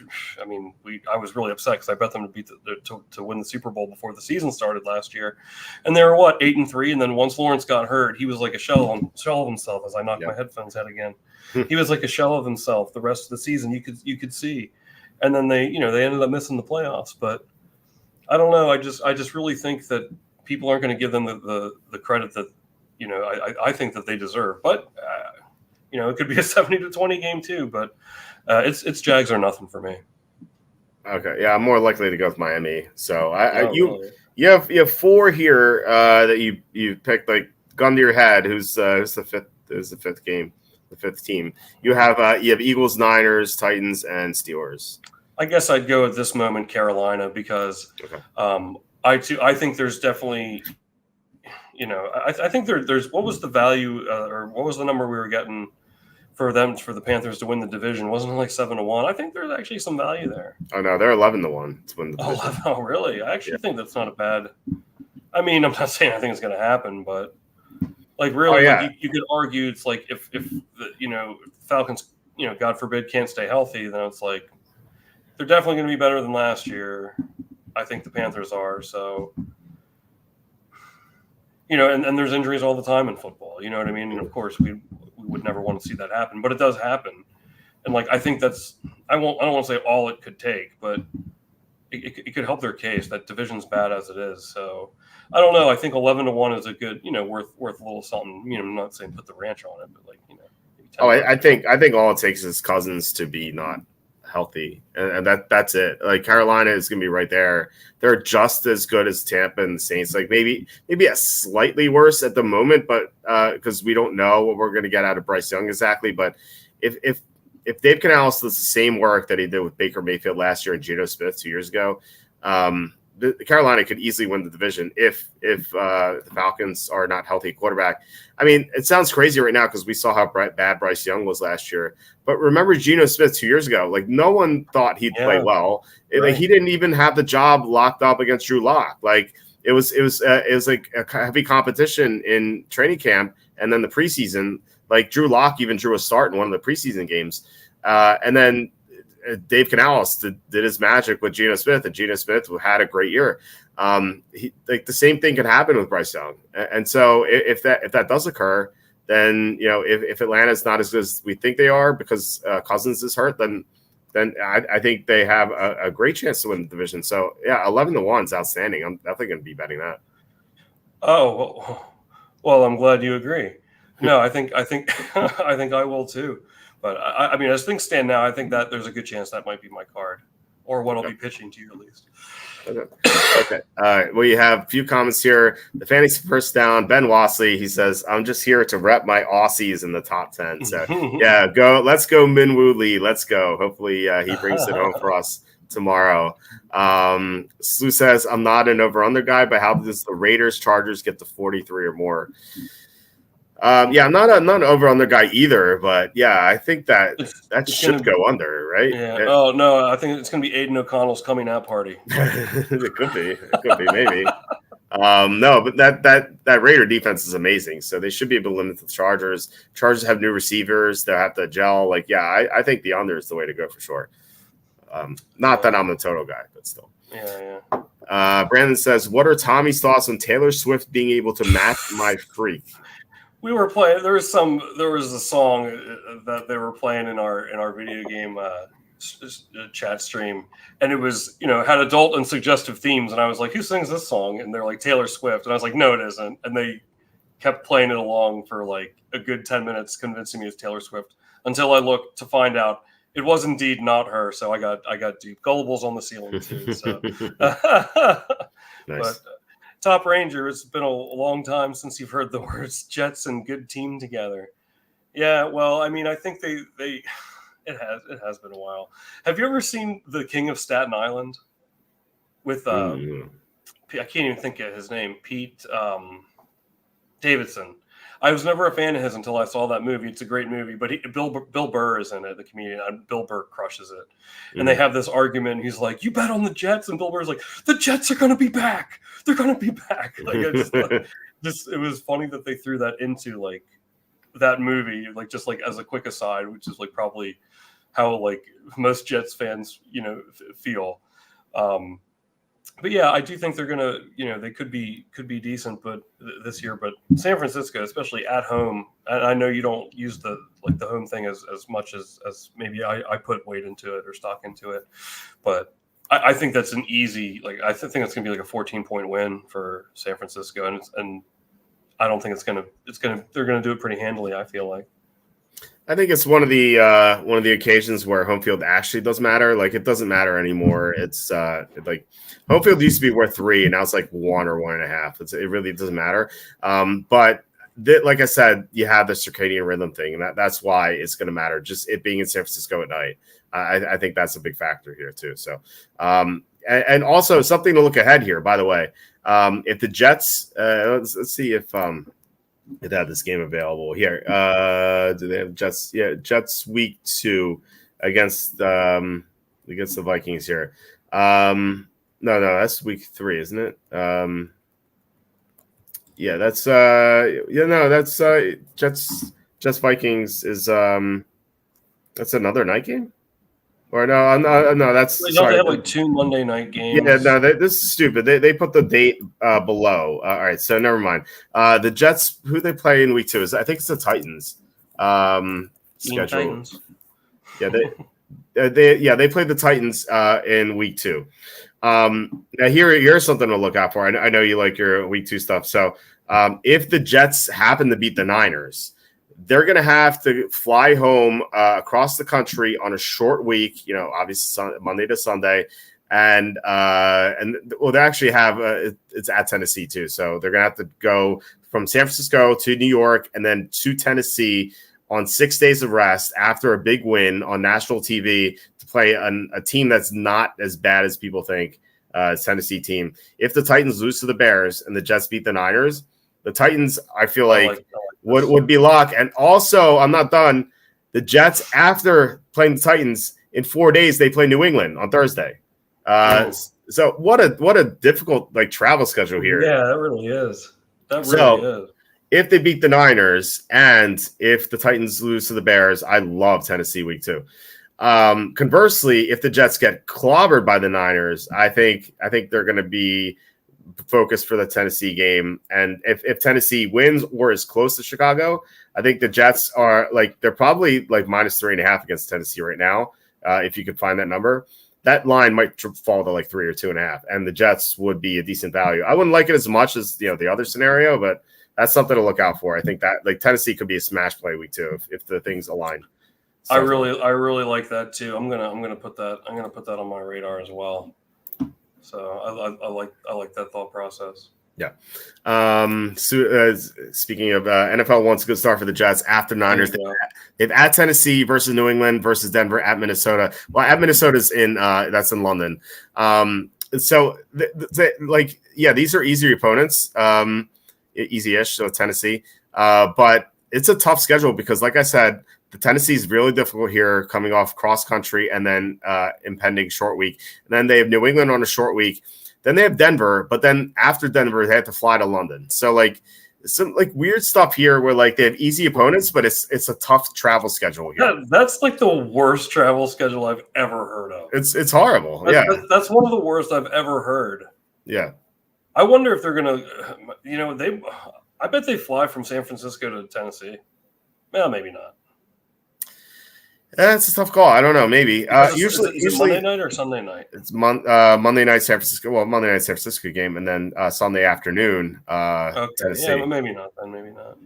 Well, usually if this was at San Francisco, then at the Raiders or at the Seahawks, they would stay on the West Coast. They have to fly back to the East Coast anyway. So I don't know. Maybe they just go to Tennessee, but still, it's still mostly a cross country flight. Right. It's two time zones instead of 3, but still, it's a far flight for San Francisco to Tennessee. Sure is. So yeah, I mean it's a really tough schedule for sure, despite the easier opponents after San Francisco.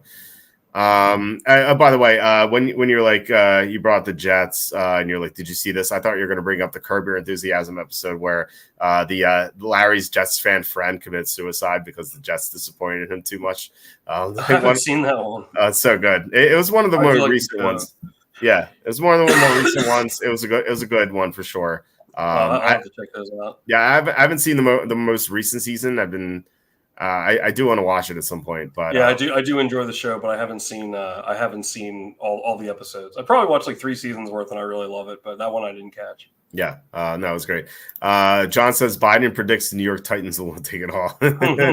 Nice. And Sue says one thing Biden does know: he beat Medicare. I love that. Like she's like he beat Medicare, and Trump's like, yeah, he beat it to death. That was one of the funnier. There's so many funny instances in that debate. By the way, we're gonna get to the odds in a second here. John says, "Good thing their name is the Jets." That's true. And then Sue says, "Great point on the travel. Jets management might want to rack up their AMI points." So silver linings. They get the points at least. Hey, I've got an idea. Tell me what you think of this. How about this year? We should just like keep a record of, let's pick 5 teams that we don't like at all. Okay. Just, I don't know, for fun. Do you think that would be interesting to do? Like a fake card that like we wouldn't submit. You know what I mean? Isn't that just the opposite of what we would submit, though? Right. But I'm... You know what I mean? I mean, no. I guess so, but let's pick like 5 other teams. It's like our record would be inverse. Just we don't even have to do this. It's just like if we're like 45 and 30, we'd be like, oh, if we, like the opposite card would be 30 and 40 and 35 too. It's like, or 30 and 45. Yeah, but I meant like okay, like out of games like we wouldn't typically touch. I just like, well, what's the difference though? I don't know. It's for fun. I don't know. Like, well, like, what are we doing here? Like, why? I don't know. It's something else we can do. It's, just to pass the time or something. Pass the time. I don't know. Like, I could, like, I guess the point I'd be trying to see is like maybe the games maybe I have a knack for picking those games and I don't realize it because I don't put any, like let me give you an example. I mean, I know this is like a pretty stupid idea, but like Vikings Giants, I wouldn't touch that game with an 80-foot ball. Okay, but like, what would you do with that? You're like, I don't know, like just like try to analyze it and then like make a pick and then like see at the end of the season. I mean, I guess it doesn't have to be 5, but like games I would never touch, and just like see if like maybe I should explore like trying to analyze them and just instead of just being like, nah, like I don't really care. I don't know if I don't like a game, I don't really look into it at all.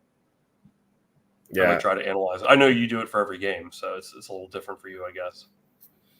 Yeah, I don't know like what you would get out of that though, because I don't know either, man. Don't listen to me. I'm just like trying to think through this because like it feels like it would be a true 50-50 if you don't know. And like even still, like let's say you do well with them, suddenly I think you'd be trapping yourself because suddenly you'd be like, oh, I don't like this game. But I'm going to talk myself into liking one team. I don't know. It just feels like you can get into trouble doing stuff like that. I don't know. I'm glad we had this talk. It feels like I like something Dave Portnoy we used to do on he used to have these stock streams where he used to he's like, I'm gonna pick some letters out of the Scrabble letters out of this bag, and he picks up letters and he just buys that stock. It feels like that almost, where you just don't know what you're buying, or right. Something like when I used to play Hold'em with my friends. I used to be this one guy who's such an idiot. He'd be like, you know what I'm gonna do tonight? I'm not even gonna look at my hand. Okay, it could be good, it could be bad. You're gonna lose, but yeah, you might win 1 or 2 hands, but you're gonna lose long term. So you don't know who you're betting. It's no, I'm just not gonna look at my cards. It's okay. Yeah, I've run into a couple people that do that too. With poker, it is strange, and they tend to be really lucky people too. It's kind of funny, but what I think is weird. Let's take that Vikings Giants game for example again. There's no way I would ever touch either side on that game, but there's somebody out there that is planning on making a big bet on one of those sides. Yeah, I think that says. I mean, I guess that's just with anything. But to me, I just don't see anything appealing about that game. Hey, look, I mean, there could be something we're missing. By week 8, we could look back. It's something I like to do is just look back at what I've done in the past, and it'd be man, why didn't we take the Vikings? They're so obvious because we missed this, or maybe the Giants. But I just don't see an edge at the moment, but there could be one. Like maybe just Kevin O'Connell is just a much better coach in week 1 or something. I don't know. It sounds like they're going to start Sam Darnold. I just don't know. I can't find anything I like, but like there is a good chance that I'm missing something. Hopefully, hopefully we unearth some stuff, and by August we're like, oh, we love this team. We didn't even think about it when we were talking in June, but I just don't at the moment. I don't see anything with that game. But I would take the Giants if I had to pick one right now. I think I would say. Okay. I don't know. I don't know where I'm going with that game, to be honest. At the moment, I just don't see anything. John says, "Beloved Aunt" was one of the funniest comedy scenes of all time. If you're referencing Curb Your Enthusiasm, yeah, there's so many great episodes, man. Like that like the one. Something I always remember is like the one where like Larry's at the restaurant with like a bunch of people, and like he like has to leave early, and he's like trying to leave money for tip, and he starts like putting money on the table. And like they're all looking at him as if like he's doing something wrong, and so he just keeps putting money on the table, and like they're still looking at him, and then just like throws all the money and just leaves. I haven't seen that one either. Jeez, I'm missing out. That's so good. Or the episode where they can't be seated because their whole party's not there, and so they find someone sitting at the bar by themselves and like, hey, do you want to join us for dinner? And so like this person joins them for dinner, so they have a whole party, and he's just like a fill-in until the real person arrives. And so Larry gets an idea to have like fill-ins for himself, and so like he's supposed to be like speaking or something, and he gets like a fill-in to speak for him. And so you know what episode I really loved was, remember the accidental text on purpose? Did you ever see that one? I've seen all of them except for the last season. So yeah, I've seen it. Just where Larry, it's where Larry has that idea. It's like you send an email or a text rather, like to your girlfriend or wife, saying like Funkhauser was going to be like, I'm so mad at you for talking to so and so, like his girlfriend like that, but like he pretends to send it. Like it's meant for Larry, but he accidentally sends it to her, and she's like, "Oh, you stuck up for me and everything." That's such a good episode because Larry hates the water that she has. Yeah. He goes, "Is this filtered?" And she goes, "You have no filter." and then he just recently passed, the late great Richard Lewis. He goes, she walks out of the room. He goes, "Larry, fish would commit suicide in this water." And then I love at the end, and then the late great Bob Einstein, who played Funkhauser. Yeah. She's like, "You like my water, don't you?" He's like, "I hate your water. I hate the way it looks. I hate the way it smells, and I hate the way it tastes." That's such a great scene. Jeez, so good. I love Bob Einstein. Oh man, it's so upsetting that those two guys passed. They're so good on the show. Good. Have you ever seen a movie called Dirty Work with it's like an all-star cast: Norm Macdonald, Chris Farley, Artie Lang, directed by Bob Saget. Maybe Chevy Chase is in it. Christopher McDonald, who plays Shooter McGavin. It's such a good. It was like not like a well-known hit, but it's one of my favorite comedies ever. I think it has like a cult follow. It's called Dirty. They open a Revenge for Hire business. It's a really good one. But anyhow, sorry, I'm just rambling here. What do we got next here? Brent says you guys should each pick a team to finish last in each division. Loser has to wear a dress for his playoff game broadcast. I feel like we'd have a lot of overlapping picks, so it'd only come down to like one or two. Yeah, and then like what happens if it ties? Because I think there's a good chance it could tie. You know what I mean? Mm-hmm. Yeah. I mean, I'd be down to do something like that. I don't know about a dress, but I don't like own a dress that would fit me. Like my wife is much smaller than me, so I feel like I could take one of her dresses. So like I don't know. I'd have to like buy a dress. Like I don't know my measurements either. So like I'd be pretty tough. One time when I used to this is not going where you think it is. No, I bought like overalls for one of my characters, you know, like the memes and skits that I used to post. Mm-hmm. Like I was asking, like I thought maybe they would have like I was asking like where that was, and the associate was like where the overalls were. I had to go to Walmart of all places. This is like 4 years ago. Or no, I guess it's just like 2 years ago. But she was like, "You're up to something." She's like, "Why are you buying overalls?" Like, as it's like, like it's a costume for a skit, lady. Like, shut the hell up. I don't like when people comment. Was I telling you this? Like when people comment on what you're buying. Yeah. Oh yeah, with this guy asked. I went to Walgreens to buy a thing of condoms. Yeah. We talked about that story. Like my cousin was at the register when I was buying. Oh, that's right. That's right. Yeah, don't be talking about like what I'm like. What do you think I'm doing with these, pal? Anyhow, yeah, I love to eat. Yeah, you know about it. Yeah, they didn't have those fancy birth control methods like pulling out. Yeah, Pops is a great character. Wow, I'm that's awesome that you know that movie. John Sanders, you know it too. It's one of my all-time favorites. Yeah. I knew. Then we both wear dresses. I don't know. I'm not wearing a dress. I don't think there's. I do something else. Like in the you can. Yeah. Mighty considerate of you. Yeah, I don't know. I mean, if I had one, I'd like. The problem is like I don't want to go out and buy one. It feels like so time consuming. Like I don't even know my measurements are. I don't know. Order online through Stitch or something. What are one of those? Just go on Pinterest, bro. They'll tell you. I don't know what Pinterest is, but I'll. I've heard of Pinterest. I don't know what it is. It's one of those. Oh, so you lied. No, I don't know what I don't know what it is. I've heard the name before. I'm gonna search usernames WalterFootball on Pinterest and see if you're. I don't know if I'm on there. My wife signing me up. I don't know. I don't know. I wanted to get into.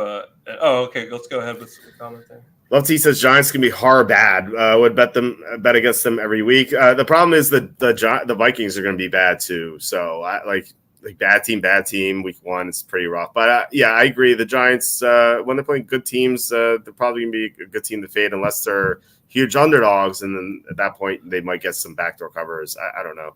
It's going to be tough. We have $5 super chat from John Sanders. Thank you so much, John. Thank you. He says you have to spend this on McDonald's new deal. Nice. Okay. Support small local businesses, McDonald's. Yes. Yeah. Okay. I will. I will. I wish I could buy breakfast food. I wish they would still have breakfast all day. I love Egg McMuffins. I would definitely go there for that. I hate their cheeseburgers, man. I used to love them when I was a kid. It's like one of those things like the one South Park episode where like everything turns to poop for Stan. It's like that is McDonald's in a nutshell for me. Like I loved it when I was a kid, and now it's like garbage. I bought that one cheeseburger that one time when I wanted to figure out what the prices were, and I struggled to finish it. I'm like, this is terrible. Really? Oh, it's so horrible. I just can't do it. Like when it's bad, it's bad. Yeah, I mean, but sometimes it's good too. Maybe I'll just buy French fries, or chicken. I can eat their chicken nuggets. Maybe I'll buy chicken nuggets, French fries, or something. Yeah, I can do that. I like Wendy's nuggets better than I can't really do McDonald's nuggets that much. I don't really do McDonald's that much, but no. I don't know. I don't like the Egg McMuffin. I don't like ham really. Ham I used to eat ham sandwiches, like deli ham. But that thick ham that is traditionally served on Easter, ugh! Oh my god, I don't like it. I love ham. Boston Market used to have ham and mac and cheese meal. Oh man, it was so good when I was a kid. I hate ham. It's the texture. It's weird. It's tough but spongy. It's thick. I don't like that. No, I can't eat it anymore. I can't do it anymore. So no more Egg McMuffins for me. But now a sausage McMuffin with egg. Why do they got to reverse the order? Egg McMuffin and then sausage sausage. I thought it was sausage McMuffin with egg. Oh, yeah, they say it with egg. That's weird. Yeah, I think that's technically what the item is called. I don't know. Why don't we go to McDonald's next time I'm up there, and then we can consult the menu and confirm the spellings and product. Or we can go to a better restaurant and get real food. No, we have to spend this on McDonald's. We have to go the worst restaurant ever. No, I will go to McDonald's and I'll support my small local business that ruined its establishment by taking away the kid place, the ball pit, whatever it was called. So I would love to take my son there and eventually my daughter, and can't do it anymore. Well, you want to know You want to know something interesting that's funny? Tell me. I don't think I told you this. Last time, because you had mentioned that maybe a couple shows ago, and then what do What do you know? Like selected for you on YouTube, there was like this, like a video essay on YouTube about like why the play place is closed. And they were saying like people like, because it was like a germ thing. Like people were like, kids were going in there like there's like 2.5-year-old chicken nuggets like stuck in like the crevices and stuff, and kids were like, you know what I mean? Like, so I guess it was just like the point of the video is like it was more like a health concern, and like kids were like peeing themselves in the ball pit or whatever. Dude, McDonald's food is a health concern. Like, who cares? Like. I guess if you're there, you know what you're getting into. My sister and I used to go to McDonald's every like week with my mom when we were kids, and we used to love playing in the play place. Like we never got sick from it. If we did, maybe I don't know. Maybe it was that reason. I don't know. But it was a different time too. Like people weren't worried about that stuff. Yeah, maybe you should go back to that time because things were better back then. Yeah, but I'm just telling you, I thought it was funny that popped up. If I can find it again, I'll send it to you. I think you would really enjoy that. I feel like I'd just be mad watching the video. It's like, let's go back. Let's go back to when things were better. Member berries. John says Chiefs are weak. I don't know. I like the Chiefs, but maybe early in the season they won't be as good as they are late in the season. Lefty says, "Yeah, you wish." Dirty work, extremely underrated. Yes. Let's say Chiefs at Billy Ghost, November 17, must watch TV. And then John says Norm Macdonald's favorite stand-up of all time. Dirty work is great. Yeah, I love it. Did you ever hear the Norm Macdonald was that joke? The moth joke, that Norm Macdonald told. Maybe. It was like it's like a 10-minute joke. Oh, right. It's so send good. it to me. You have to send it over to me. You can just look it up on YouTube. It's like easy. It's that popular. Okay. Just look up moth joke and Norm Macdonald. It'll pop it right away. It's a 10-minute joke. There's so much setup to it. It's great. It's fantastic. That's awesome. Yeah. I love in Dirty Work. So Pops, who's his Artie Lang's character, Sam, Pops is his dad, and he has a heart attack. So he's in the hospital bed with Norm Macdonald. He's like, "Hey, I got to tell you something." He's like, "I'm your father." He's like, "No, you're not." He's like, "Here, he takes this necklace off." He goes, "Take a look at the picture in this locket." And Norm Macdonald opens it up. He goes, "It's a picture of you and my mom, and you're having sex. Why would you show me that?" He's like, "Well, you wouldn't have believed me any other way." And he's like, "Oh, okay." Dirty Work is a great one, and like Chris Farley. Is in, there's so many like familiar, like Adam Sandler has a short cameo in it. What's his name that played what was his name? The ball he was in Anchorman and he was in The Office. I'm completely drawing a blank on what his name is, but he has like a cameo. It's a really Kevin from The Office. No, not Kevin. Who's the guy on the road? I can't believe I can't think of him. Billy Packer. Yeah, the guy who plays Packer. I can't believe I couldn't. I'm a big Office fan. I'm drawing a blank. Body like this, you don't get the brains with it. So, I do love Norm Macdonald, but I definitely recommend Dirty Work. I think you'd really like it. Okay, I'll give it a watch sometime. When you watch Clue, I will watch Dirty Work. Okay, fair enough. I'm looking at Love to Eat. Now go back to doing something. Sorry, I'm looking ahead at comments. Go ahead. Like, hello, real cops. Sorry, let's move on for people who are out of the know. Yeah, I don't know. I wish I got these jokes. John says, for the second presidential debate, I just want a golf driving contest with you two instead. The problem is, like, Joe can't even walk up the stairs. So, like, I don't know. I don't think he can drive the ball at all. Like, maybe he's like meant 6 handicap at like the chip and putt, or even like the Goofy Golf mini golf course in New Jersey. Like, I don't know. The six handicap was insane when he said that. I think Trump's like best line. He says Trump had so many great lines. He was like 6 handicap. That's the biggest lie he told all night. It was so great. I'll get to the odds in a second here. He says Dirty Works had that hot girl from Monk. Is that Sharona or I don't. I've seen only a handful of Monk episodes, but I assume that's her. I don't know. I think I know who you're talking about. Okay. John says their new meal deal is actually pretty decent if you're a chicken fan. Yeah, I mean, I could. Are you referring to chicken sandwich or chicken nuggets? Like either way, I'm good at that. But I can't eat their burgers anymore. It's like rat meat. It's horrible. It's rat meat. It's what it is. I'm guaranteed they catch rats and chop them up. John says it's Canadian ham though. Canadian bacon. I love Canadian bacon. Ham. Yeah. Love to eat is with you on ham. Thanksgiving food is the worst. I love ham so much. I like turkey, but I can't do the ham. Ugh, no more. Yeah. Sue says, do they still have the Happy Meal? And if so, what do the kids get? Well, I don't know these days, but the last time I got a Happy Meal, my wife and I were watching my nephew. He was 2. He's now 10, so it's been a while. Wow. Exactly. Back then they had a play place. This was 8 years ago. And he got a Happy Meal. I can't remember what he got though, but I do remember him getting a Happy Meal. I don't know if they have one now. I don't know. Like every McDonald's is the same. Like they all used to be different. You know, they also have like different play places. They all look different. Now they're all homogenized. They all have like these just gray like cubicle buildings where they all have kiosks. There's no one there. There are a couple of people in the back like making the food, but that's it. And like it's just. I don't know. It's just so unfriendly. And I've said this before, like McDonald's slogan used to be food, folks, and fun. Like you used to have fun going to McDonald's, like with different folks there. You used to meet people. And now the slogan is I'm loving it. It's like I am loving it. I don't know. It seems so impersonal, even though it's like it's still like you don't have fun there anymore. You just go get your crappy food and then you leave. Like there's nothing to do there now except for eat bad food. Yeah, remember, did you ever have a birthday party at McDonald's?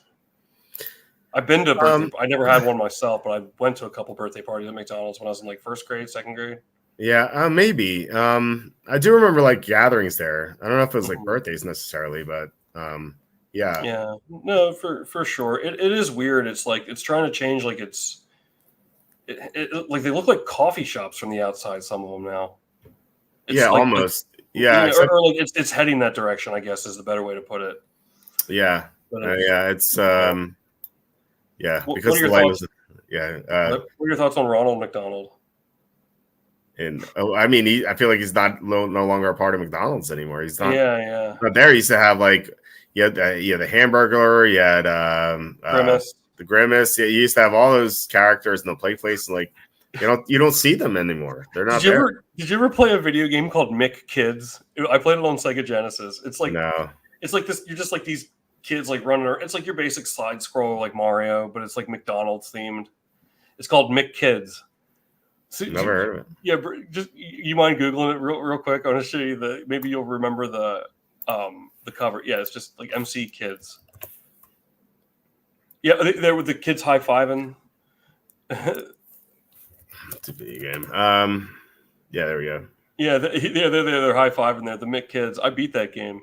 It's just like a basic merit, but I remember as a kid, as a Mick kid, seeing it at Blockbuster, and I was like, oh, like a McDonald's game. Like I loved it. I was probably like, I don't know, 8 or 9 maybe. Nice. But that's cool. What was the game like? What was the game? I can't remember. You had to like meet Ronald in a spaceship or something, and you had to like go instead of coins, it was like golden arches. Nice. That's fun. Yeah, it's just like a basic. It's like Mario, but like the C- version of Mario. There's so many knockoffs like that. Yeah. But it was as a kid, I thought it was cool. I beat it. But nice. He says, did you guys have Amigos with the plastic ball pits as a kid? Was that a Midwest thing? I'd never heard of that. So yeah, I don't know what that is. Amigos. Yeah. No, I haven't heard of that. Remember Chi-Chi's? Yes. Yeah, Chi-Chi's, I haven't seen Chi-Chi's in a while. I haven't either. Wait, oh no, you know what it was? Because there used to be a Chi-Chi's near me when this is like 30 years ago. And then it turned into a Friendly's. And then I thought Friendly's went out of business, but there is one in Orlando. I saw one in Orlando recently. So they're still around, but Friendly. Yeah, I haven't seen a Friendly's in a while. I thought Friendly's was all right. Or Shoney's, remember Shoney's?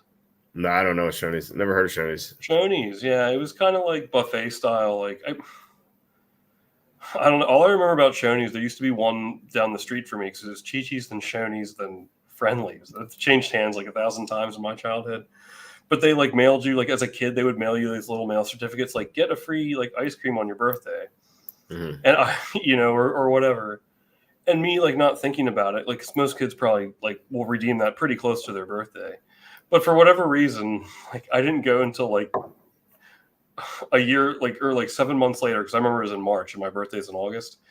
And I was just like, oh, like there's the coupon. I didn't think that like this was good. I thought they were just gonna bring me the ice cream. Dude, they came out like clapping and stuff, like happy birthday. Like, oh dude, missed me with that. I can't handle the birthday singing in public. Oh really? Yeah, how do you feel about that? What's your official stance on the public birthday singing, like at restaurants and stuff?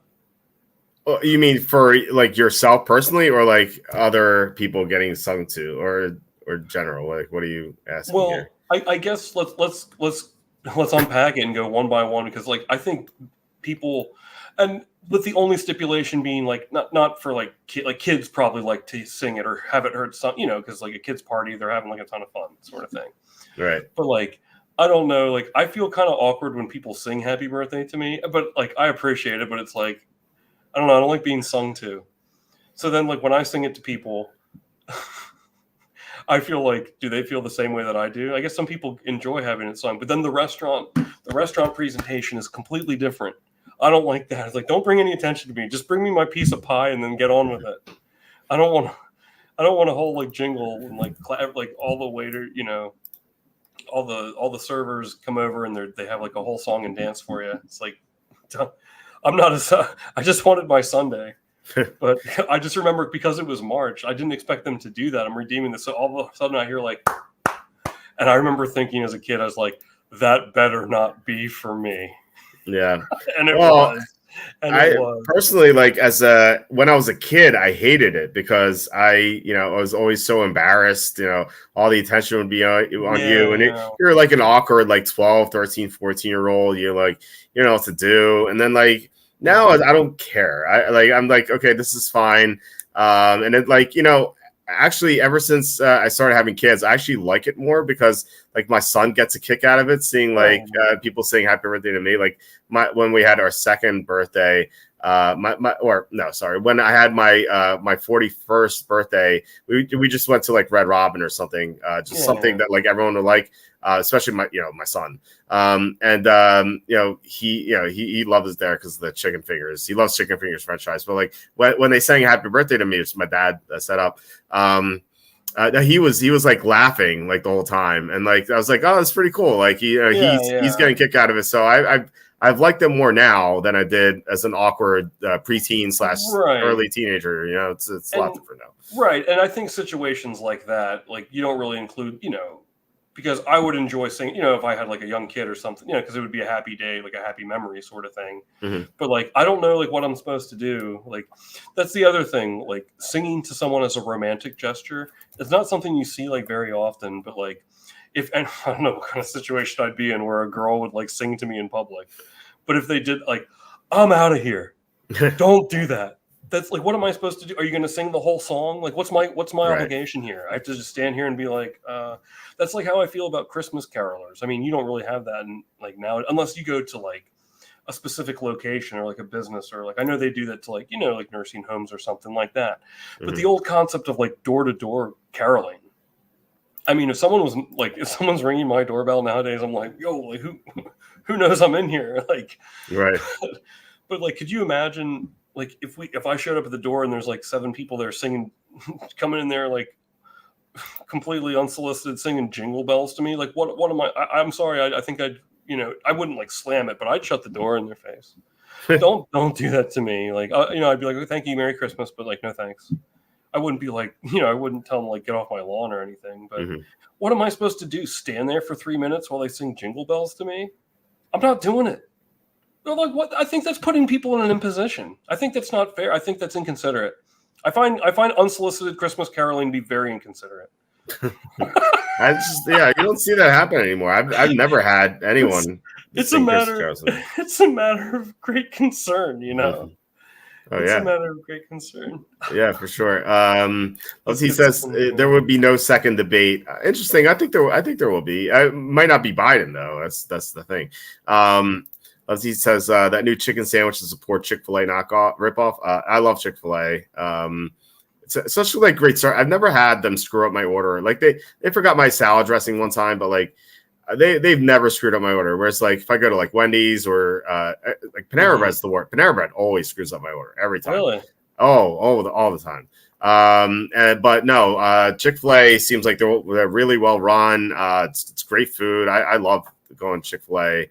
My son loves it too. Like I said, chicken French fries is his thing every day. He's like, when we say, oh, we're gonna eat dinner soon, he's like, chicken French fries. It's his favorite thing. He loves chicken nuggets or chicken fingers and French fries.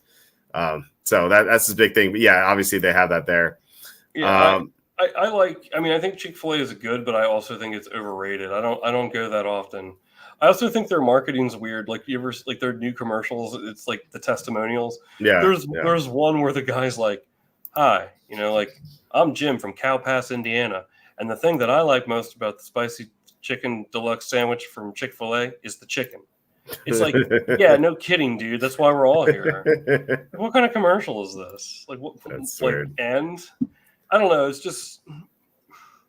I don't know. I just don't want to, like, that line is like wrapped around the block. It's not worth it to me and to in its defense, the service is always very quick, but I don't want to wait in a line around the block like that for Chick-fil-A. I don't think it's that good. I think it's really good. I like it's one of the better fast food places. Sure, but I don't know. I don't think it's. I think it's good, but I think it's also overrated. Okay. Wow.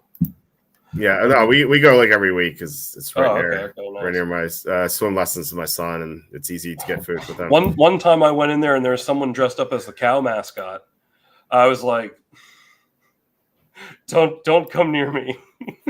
Yeah, that's funny. Yeah, I don't want my picture taken with the damn cow. Don't like. I was.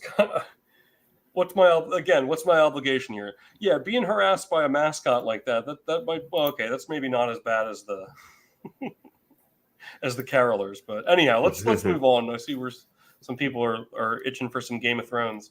Yeah. Lefty says they're total garbage toys in the Happy Meal now. Yeah, they used to have some good toys. Actually have some. They used to have Mario Brothers toys. 1 year, and I actually like they were in my old toy collection against my son because he loves Mario. So they used to have good stuff, but I don't know what they have now. John says new slogan, I'm loving it, was the slogan when I worked there in 2003. But I mean that New West. So yeah, but I've said this a few times, but if you turn I'm loving it into I am loving it, you can rearrange the letters and spell ailing vomit. It's just very, very appropriate.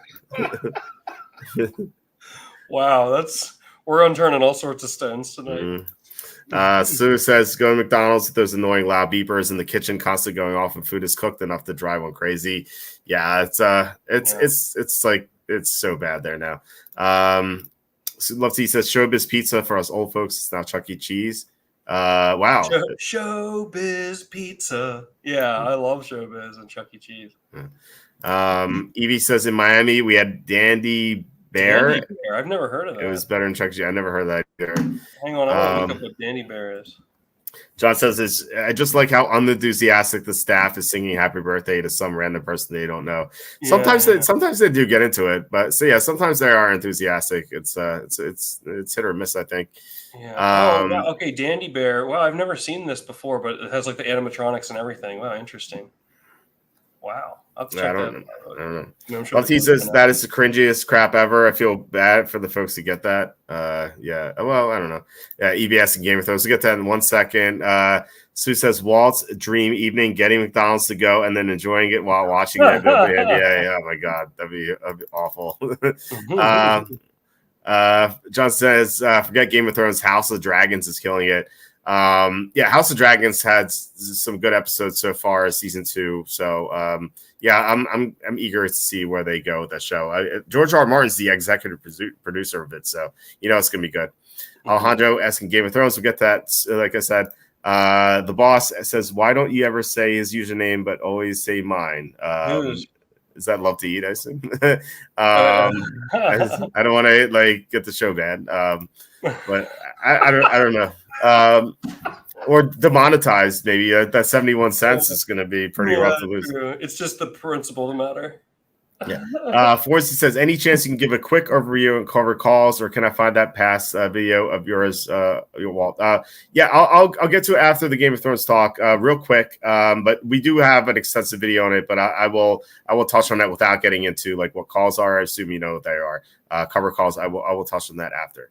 Lefty says Chick-fil-A overrated. I do love their waffle fries. They're good. Popeyes is very underrated. Their butter burgers, the fire, Culver is my favorite high-end fast food place. Culver's too. Popeyes is another place that has awful service. They always screw up my order. Yeah, I can't deal with it. Like we just stopped going there for the most part. We get it sometimes, but we always get Chick-fil-A because they're so reliable. Yeah, Popeye. It's interesting that you say that because I've actually never eaten at Popeyes, but I've driven Uber and Uber Eats on the side for 9 years. So like I'm telling you, like almost every, I won't say every time, but I'd say like keeping it real, like 90% of the time, like I would go pick up an order from there, or 95% of the time, it's like you're waiting forever, like it's disorganized. Like the service is pretty bad at Popeyes. Yeah, sorry Popeyes. Culver's is great. Evie likes Culver's too. It is really good. I don't know. Culver's is. Eve says Five Guys fries are the best. I like McDonald's fries better. You gotta get to Culver's, man. Are you kidding me? I've never. I'll mail you some. I've never heard of Culver's before. Yeah, I'll mail you I'll send you a Culver's burger in the mail. Calvin's got a job. Hilarious. McDee's. That's good. And then he says, "Oops, I meant Jack in the Box. My bad." Johnson's Arby's? I love curly fries. Yeah, that's true. Arby's is where it's at. Real quick before we get into the Game of Thrones, sorry, I'll just sneak in real quick. Bet the Orlando Magic to win the East. They're 30-1 before they sign somebody. Do it now. Oh, I think they might sign Paul George, which you could argue is not good because Paul George disappoints wherever he goes. But that would lower their help. Yeah, I think it's gonna. Go ahead. That would lower their odds for sure. Yeah. But yeah, I think Orlando could make a run. I was skeptical this year. They're 71 to win the championship, but they could make a run. I was skeptical last year because they didn't have experience, but now they're more experienced now. I think they could do it. And even if Paul George is he's just like a veteran leader, like they need that. And I'm just saying, like at 30-1, like if they get him, it might go down to like 20 or something. And then it's just like, I don't know. I could see them making a run and getting to the Eastern Conference Finals. You know what I mean? And then like you might be in a spot to hedge it. So that's kind of where I'm going with this. But I really like it. John says, I bet the Lakers once they drafted Bronny, or little nepotism James, as I like to call him. All right. Well, there seems to be more demand for Game of Thrones than there is the U.S. That's so stupid. I hate this thing. It just logs me out. A bookmaker just logs you out. They don't offer the countdown was like you can log in and like it would say like logging out in like 20 seconds, but just you have the option to like stay logged in. You know what I mean? Mm-hmm. It doesn't do that on bookmaker. It will log you out. It just says logging you out in 20 seconds. You can't do anything about it. It just you have to just let the timer run out. It's the stupidest thing in the world. Yeah, it's just not even a log out now option. No, there's not. Yeah, awesome. I was going to pull up the presidential odds, but there seems to be more demand of Game of Thrones talk, so we can do that afterward. All right, so you watched season 3, episode 7 and 8. That 8 is the episode prior to the famous Reigns of Castamere episode. And by the way, with Evie and I don't know if Carmen's still in here. I remember you guys both said that you thought Reigns of Castamere was your favorite episode. And I think most people would agree. But I was wondering, what's your second favorite episode? But anyway, so Tom, what are your thoughts on season 3, episodes 7 and 8? By the way, real quick for those who may not have watched, episode 8 was the episode where Tyrion gets married to Sansa. And at the end, Sam fights off a White Walker with the dragon glass that he found at the Fist of the First Men. I was so glad to see Sam get his day in the sun. I knew it was coming, just to see, how he was so incredibly weak in the very beginning that, no one wanted him around. And for him to just see that character development was so cool because I always really like Sam. Before I get into anything else, though, in episode 7, I was freaking howling laughing when those two girls were, all over Greyjoy. And the guy comes in blowing the trumpet.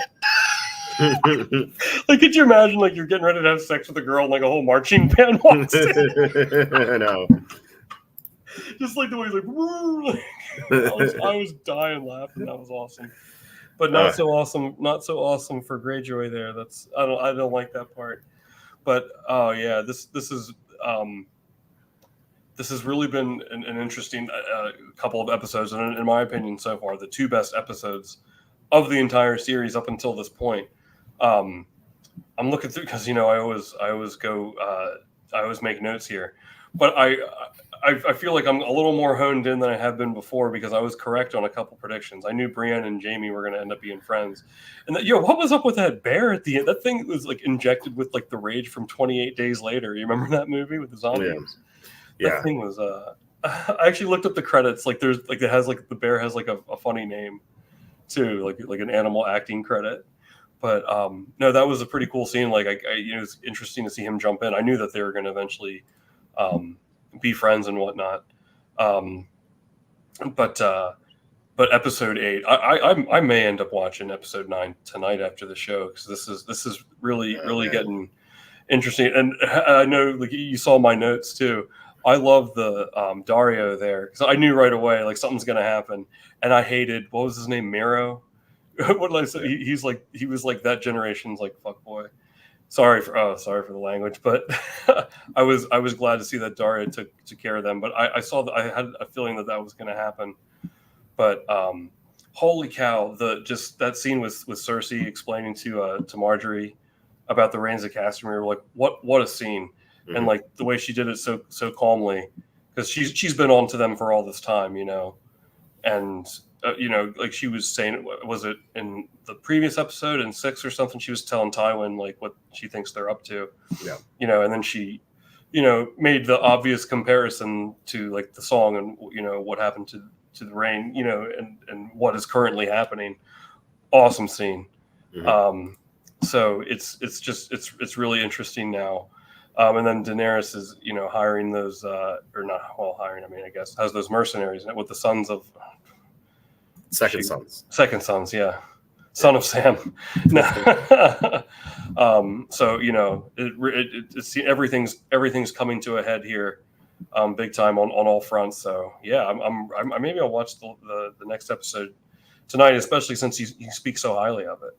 But I've been going on for a while, so go ahead. Oh, real quick, but the other thing was, I loved how Mira, I wrote in my notes, I was like, I hate this guy. I was like, kill him before Joffrey. Mm-hmm. And then as soon as I typed that, Daenerys was like, if we go to war, I'll kill him first. I thought that was pretty great. Yeah, I couldn't stand that guy. Yeah, I mean, he was meant to piss people off. He did a good job as an actor. Oh, for sure. He was great acting. To irk everyone, and if you hate the character, that's a sign of a great actor. So they say. Yeah, I remember the guy who plays Joffrey, and he was talking about like apparently from all accounts he's like the nicest guy. But like he told a story like once where he was like, yeah, all the time I walk down the street and people I don't know they yell "F you, Joffrey." It's just like he was. I mean, you absolutely hate the character, mm-hmm. but the Jack Leeson, I think his name is. Yeah. He does such a great job with Joffrey. For sure. Phenomenal. I think it's interesting with him, like because as I sent you my notes, I was like. Asking Tywin about the dragons is like the first like smart thought he's ever had, because like now he's seeing something, like he sees something coming too, like foolish as he's been all this time. I think that's kind of interesting, but you can tell he's worried about the dragons. So I thought that was I took note of that as well, I guess is what I'm trying to say. So, but go ahead. Sorry. There's yeah, I love that. I love that scene. The one line that Tywin has when he's speaking to him, he's like, when Joffrey's complaining about the meetings being held in the Tower of the Hand, and Tywin's like, "Would you like us to carry you up the stairs?" There's going to be a scene in I think it's episode 10 between Tywin and Joffrey. It is glorious, where like Tywin just puts him in his place so badly. You just laugh so hard. So yeah, I think obviously that was a a good question from Joffrey, I suppose.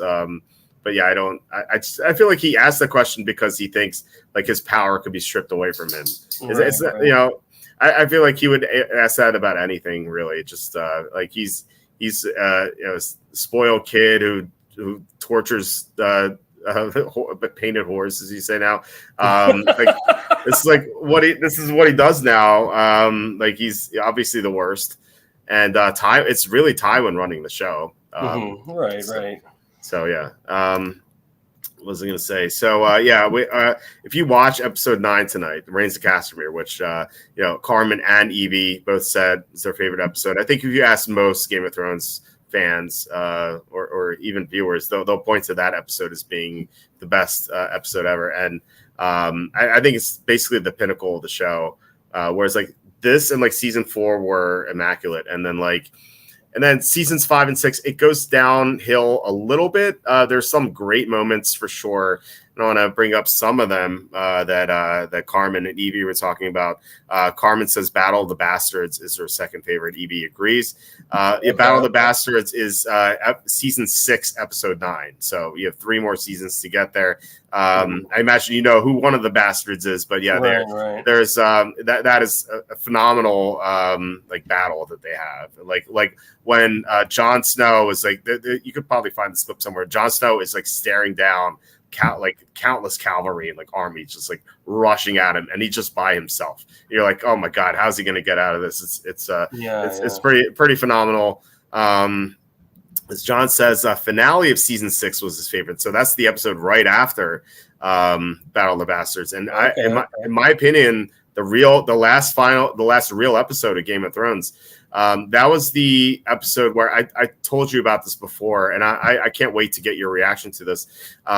There's a scene at the beginning. It's like a 15-minute scene where a bunch of characters are getting closer to their death, and as each character gets closer to their death, they add new instruments. So like they show like one character like 3 steps toward their death, like they'll add a bunch of instruments, and they'll flash toward another character, they take away instruments because they're not as close to the death. And like as it gets closer and closer, they add in this whole orchestra.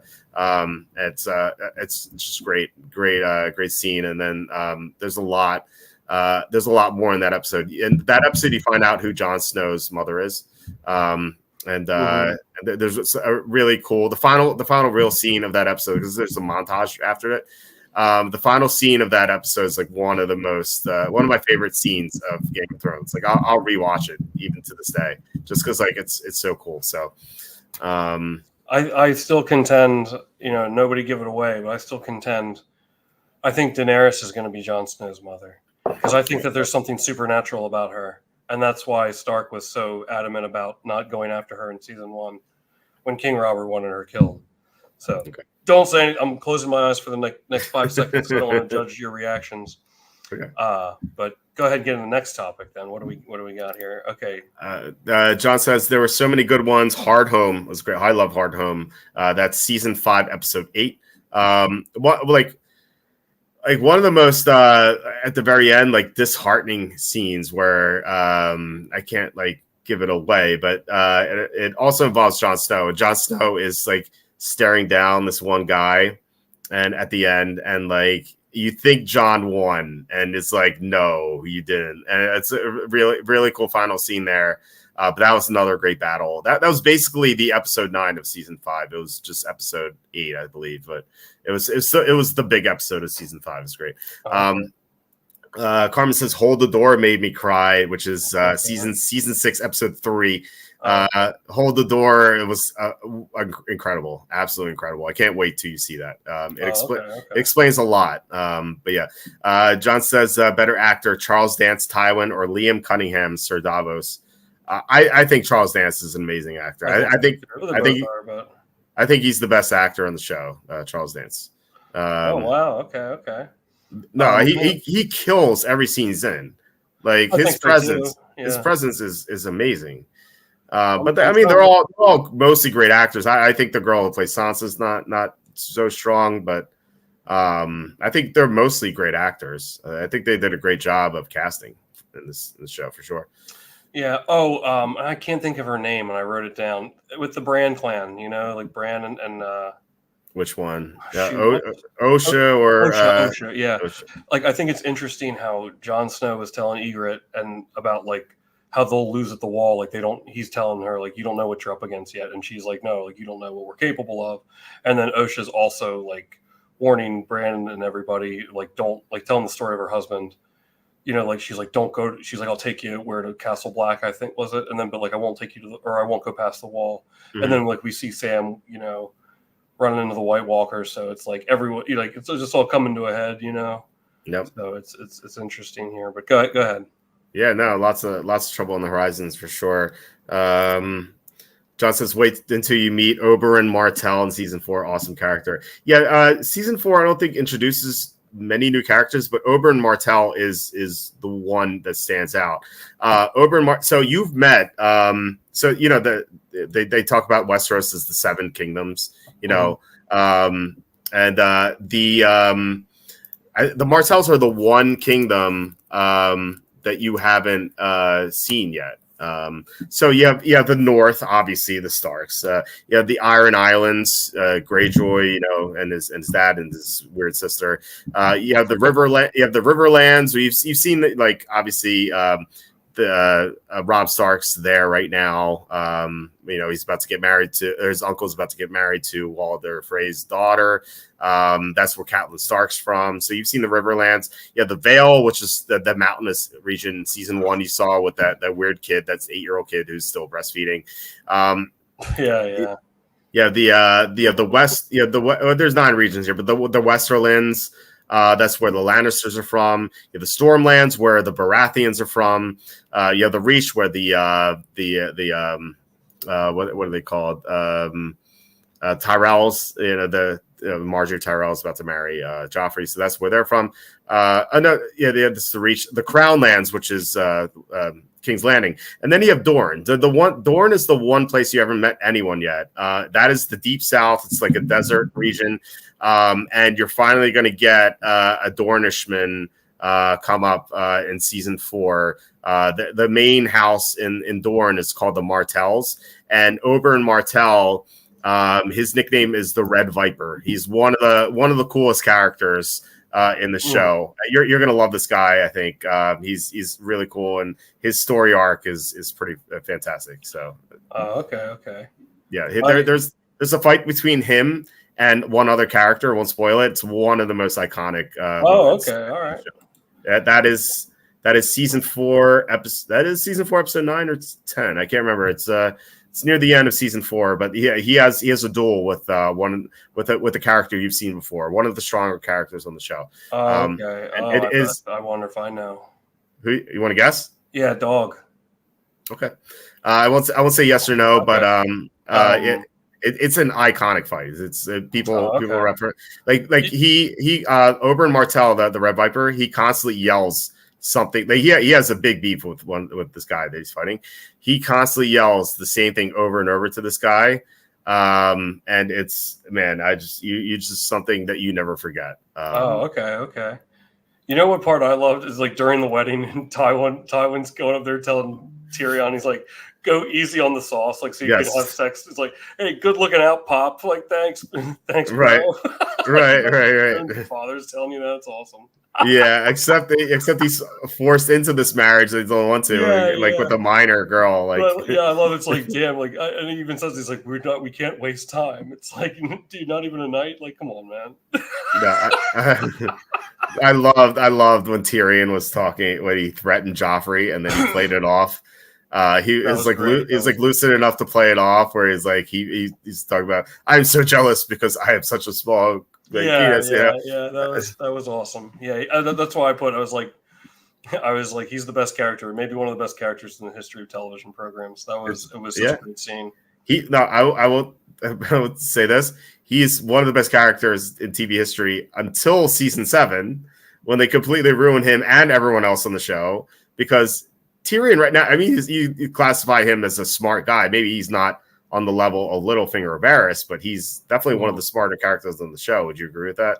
Oh, sure, yeah. Yeah, but starting season 7 and 8, he's one of the dumbest characters in the show, and they don't explain why. Every movie makes it stupid. He gets other characters in trouble. it's awful what happens to him and also every other character in the show. It's a different show in season 7. Yeah, you said that like all the characters like just became like opposites of them. I heard Carmen and Evie really love season 7 and 8 though, huh? You're joking. Okay. No, Cersei becomes like Littlefinger type intelligent. Like it makes no sense. It's so stupid. And there's this one scene. So there's a big battle, and this is season 7, I believe. Yeah. Jaime is fighting. He's fighting in this battle. And he like falls. He's wearing his gold armor, and he's attacked by someone or something. I won't mention who. I won't spoil it, but not that you're gonna watch it. But like these characters are still alive. So like he falls into this lake as a result of being attacked, and we're watching this live. We're watching these live during like these watch parties we had, and he's wearing this heavy armor. We're like, oh my god, Jaime's dead. Like how? Like he's gonna sink. And keep in mind, there's a battle like this battle. He's going against a ton of people, like thousands of like the opposing army. There are tens of thousands, maybe even 100,000 opposing men.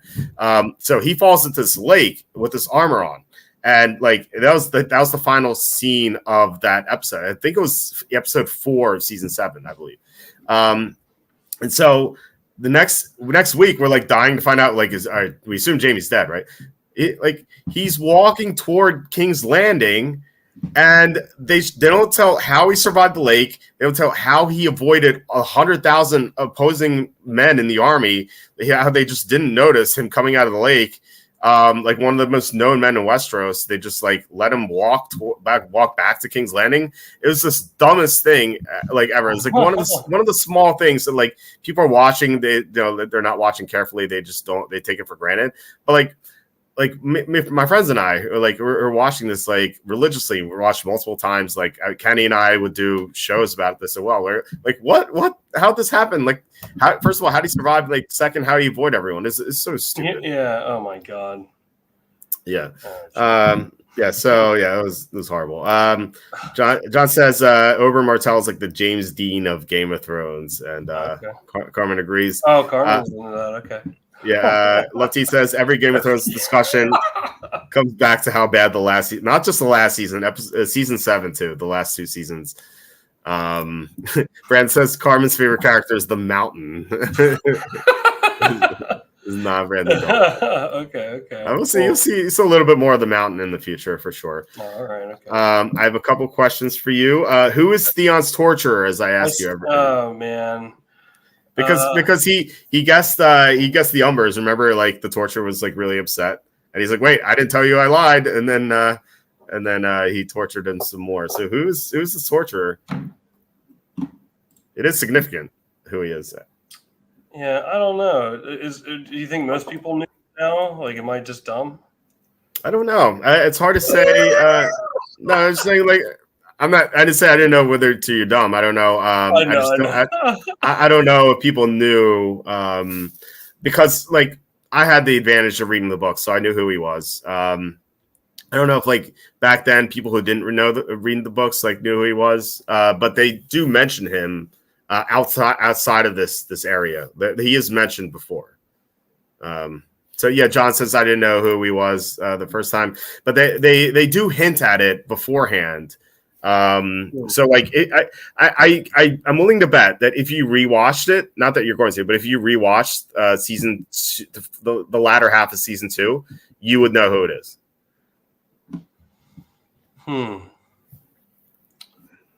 Yeah, I really don't. I really have no idea. He looks like Rob Thomas though. You were saying that. Yeah, you were saying that before. Yeah. But no, I think. The first watch of this, like I think it'd be hard to kind of speculate who it is, but like I said, if you rewatch it, you'd be like, oh, okay, I get it. I think I know who it is. So, it like I said, it is important to the story who it is. Okay, it's not just some random dude. Like he's gonna be featured. I gotcha. Heavily. Okay. In episode 8, when the Melisandre, the red woman, is she's about to have sex or what Gendry, Gendry, yeah. right? What Gendry thinks is sex. I was cracking up with this. I remember watching this live, and my best friend Bodyburner was he had a good one-liner when he heard this. But one of my favorite quotes that like you never hear is Melisandre when she's about to have sex with him. She goes, "Come and fight death with me." Like, it's a great way to like, hey, we're gonna have sex. Come fight death with me. Yeah, that's awesome. That's awesome. Yeah. Here's a question for you. I don't know if you have any ideas. Why was the White Walker coming for Craster's son toward the end? You know, when the White Walker is approaching Sam and Gilly even said, "He's here for my son." She knew. Yeah, she knew, and yeah, she's right. He must have some sort of royal blood in him, huh? Yeah, is that what you think? Well, I mean, I feel I still am not sure like what the White Walkers are or like what their motive is. You know what I mean? Mm-hmm. So it's kind of hard to say, but I don't know. I mean, he has to have some. I don't know. Everyone's banging each other. There's probably there's got to be like some sort of royal, like, you know, that is unknown. You know, otherwise, unless they just need young people to feed on so they can increase their population. I don't know. That's all I got, man. I don't know. Yeah, you might be onto something. They'll show you what happens with these babies in the future, but it's I was kind of curious to hear what you thought maybe in that regard. So, anything else from these two? You said you might watch episode 9 tonight. If you do, I want your reactions right away. Okay, for sure. It is iconic, and it's I don't want to tell like I said before, we used to have these crazy watch parties here. Like people I didn't even know would show up, and there were so many people here. There'd be people upstairs and downstairs here back when this wasn't my office. Like we'd have. And both rooms would be packed. Like there'd be people standing up. It was crazy how popular this show was. But I don't want to tell you the reactions to this episode. I will tell you. I will say it next week when we discuss it. But there were some crazy reactions to what happened in that episode. So I can't wait to hear yours. I'll definitely be texting you right away about it. I don't understand why everyone. I can't stand Sansa. She's like the most boring person ever. Like I was like, what would I do? Can you imagine being married to her? What the hell would I talk about? I don't know. Flowers and lemon cakes. I don't know. It's like what she's in the book. She loves lemon cakes. Like it's like I don't know. But she's a 13, 14-year-old girl. Like what did they have to talk about? So I guess it's true. She becomes a much more interesting character, I would say, as the seasons progress. So I don't know. She's not like completely worthless throughout the whole arc of the show, but she does become more important. So okay. Well, I'll tell you what. I did think for a second when Joffrey walked her down the aisle, I thought that for a second there was going to be like the old bait and switch, and he was going to marry her like, without telling. I actually thought that's what was going to happen. Well, that would piss off the Tyrells quite a bit. Yeah. So I thought it was going to be something crazy like that. Yeah, and the Tyrells pay for the wedding too. It's like, hey, by the way, you're paying for a wedding that doesn't involve anyone in your family. Congratulations. Like, there'd be a huge war there. Yeah, exactly. They probably if that happened, they'd probably join up with at the moment. They'd probably join up with Robb Stark, I assume, and try to overthrow the crown. Ugh. I think they try to install Robb as king and have Marjorie marry him, I suppose.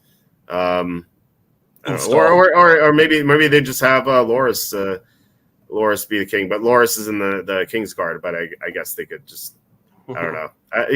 It's a weird thing because they combine two characters in the book. Like there's two sons of the Tyrells. There's Loras Tyrell and there's Willis Tyrell, and like they combine the two into one. Like Sansa was not supposed to marry Loras Tyrell because he's in the King's Guard. He can't marry anyone for just being in the King's Guard.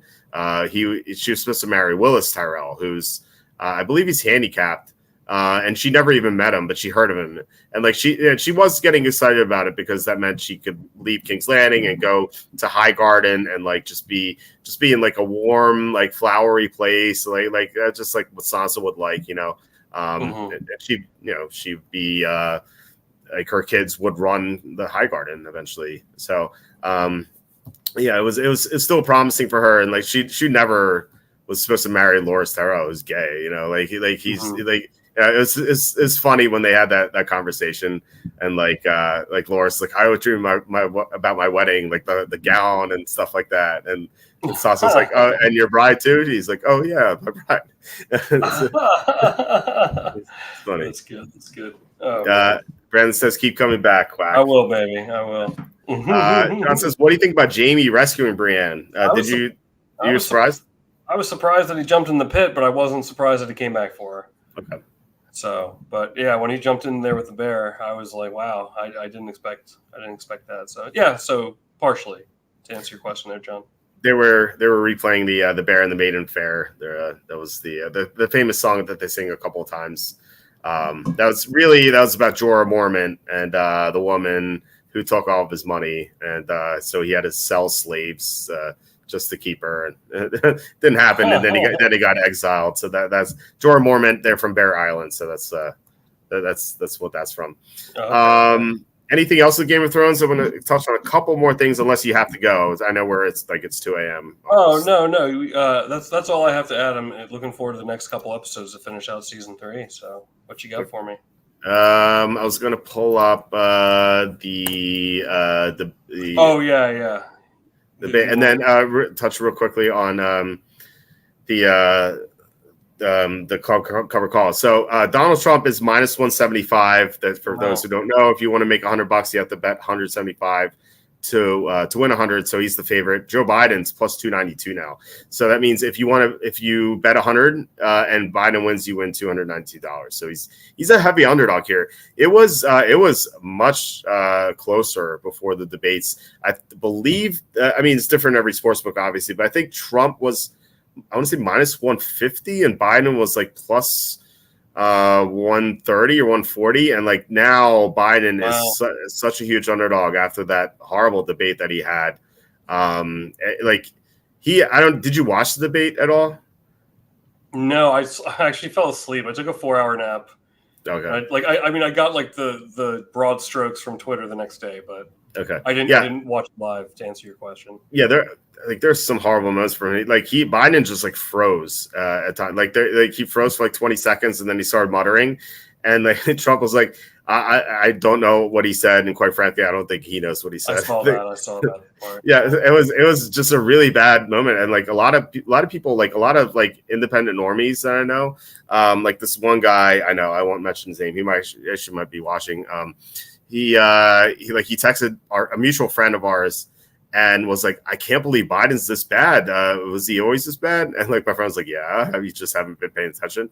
It's been this. It was bad in 2020 when Biden said Shuanana Shabbat pressure and Batacap care and next now Rescent. Like I guess like because of COVID, like he didn't make as many appearances, but he's losing it now. He's like 81. He obviously has dementia.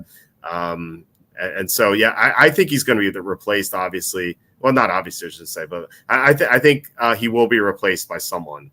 And I think that someone might be Gavin Newsom. So if I'm looking to bet this, like, I think minus 175 is like not bad for Trump. I would never bet Biden at plus 292. I think he's going to be replaced. And so Gavin Newsom at 10-1 or 10, almost like 10.5 to 1, I think it's like decent value. This he runs California, which is a disaster. Like there's poop on the street and stuff like that. But he's like so slick. He's a chameleon almost, like, and he's like very charismatic. I think that we were talking about it with on Mithril on. He was my guest on Thursday, and he said he was terrified if Newsom ran, he would win. So I think Newsom's not a bad bet at 10-1. I wouldn't like. I don't see anyone else. Like Kamala is not. I don't think she's going to run. Nikki Haley's. I don't know why she's listed there. Jude Buttigieg's not going to do anything. Big Mike here, 18-1. not bad. But I don't think she wants to run though. Elizabeth Warren, 680 to 1. No. Gretchen Whitmer, I think she might do it. She might run, but I think it's gonna be Newsom instead of her. DeSantis, no. Hillary Clinton's kind of interesting. Not that she'd win, but I think she'd be the nominee. I think it's either going to be her or Newsom. But I just, she's so unlikable. I can't see her winning. RFK I think he's on all 50 state ballots now, but I just don't see him winning. Vivek, maybe in 2028, but not now. Jamie Dimon, no. Burgum, no. Pritzker, no. Phillips, no. So, what are the odds on Ralph Nader? Unlisted. Yeah. Let's see. Bring back the Whig Party. Remember the Whig Party? The Whig Party. Yeah. Yeah. Millard Fillmore was the Whig Party. I think he's the best president. Millard Fillmore. I think he was number 11. No, Van Buren was 11. I think. Yeah, the Seinfeld episode where the Van Buren gang. They like flashed number 8, like Kramer flashed number 8 by accident, and then so they thought he was the Van Buren gang member. Yeah. How hard do you think it would be for me? Like if I just made like a couple of videos, like campaign videos, like do you think I could get like 5 write-in votes? If I had enough followers, like 5 write-in votes. Wouldn't that be a cool thing to say? Is like there's people like I got 5 votes for president. Well, like, to say like you did that. Like who else can say that? I mean, be like, was it your family or No. Okay, so what would the number be for it to be impressive? I was like, I got 50 votes. I think 50 people. 50? What about 30? I think 50. Okay, if I got 50 people to vote for me, like, wouldn't that be cool? It's like 50 people in the world like voted for me for president, penciled me in. Yeah, see, that's the thing. I think it's the pencil in. It's not like the filling out the bubbles, because it was filling out the bubbles. I think I could chalk that up to all the amount of people voting, like just like someone's in there just filling out anything, not caring, because that definitely happens, and like my bubble got filled in by mistake. But a pencil in, like I think that would be a pretty big deal, because it's also a big deal, I think, because you have to convince people to like not only not vote for for anyone that's actually running a campaign. It would just be me. Like you have to ignore all of that and like let go of your potential convictions to pencil in my name, someone who won't win. So I'd say if I did get it, that would be quite an accomplishment. No, I mean, yeah, if you have a huge following on YouTube or Twitch or whatever, like, yeah, you could probably get some write-ins for sure, especially if like you told your followers to vote for you, like, and your followers like, these candidates suck, like, it could happen. I can see that happening. You'd have you'd have to have a huge following, but it could happen. Right. Oh, imagine I won. Right. That'd be cool. That'd be a cool plot for a movie, I think. I'll start the script tonight. You should. Or just have ChatGPT write it. No, I want it to be good. Well, no, just have it write it and just fix whatever's wrong. I know. It's so easy. John says good value in Biden. There's still 5 months left. It's a lot more blunders to come, I think. I've never seen so much panic after presidential debate before. I mean, the guy has Alzheimer's. He's in rough shape. Lovesy says, I think Biden wins. Sadly, Dems have proven they will literally vote for dead people. No one will remember this debate come November.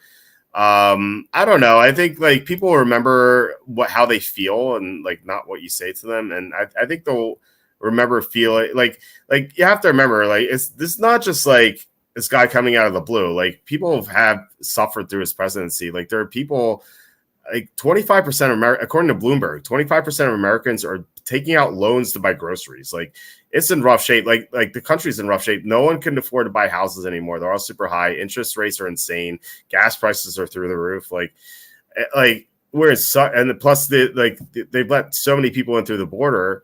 Like everything's in shambles now. If the economy was fine and everything, and like I don't think people would care as much about the guy having Alzheimer's and not being able to talk, but like on top of everything, like he can't talk. Like I really don't see how he wins. I'd be shocked if they won. So yeah, I just don't see it. John says this isn't the NFL. You can't just replace Biden with Foles. Yeah, you could definitely do that. The NCs, they'll do whatever they want.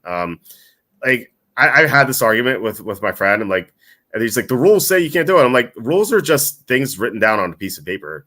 You could change the rules if you have power. Rules say that you can't insider trade. Well, what does everyone in Congress do? They all insider trade.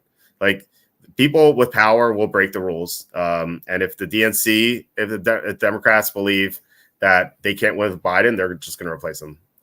That's what they're going to do. Love T says, I don't think Newsom has the national appeal this late in the game.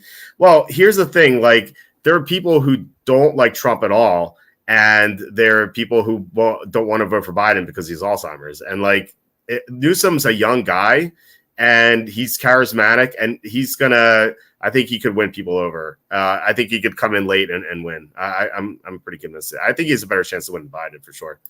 John says, I think Newsom would win, but it's probably too late. I don't see it. They could just make him the nominee. They can make anyone the nominee. It's just, that's how it works. Obviously says Whig party still around. That's basically go Whigs, bro. I'm Whig all the way. Yeah. Are you gonna vote for RFK then? No, I'm penciling in myself. Okay. Well, there's 1 out of 50. There you go. 49 more to go. Yeah. That's right. John says I wrote in King of the North in the 2016 ballot. Very nice. Do you remember in the 2016 election when there was a report that there was like, I'm just pulling this number out of thin air, but there was like a couple hundred people maybe that voted for Harambe. Remember Harambe? Yeah. How true do you think that is? Do you think? I'm sure some people did. I'm sure they did. I don't know. Because in 2016 was another weird one. It's like Hillary is so unlikable.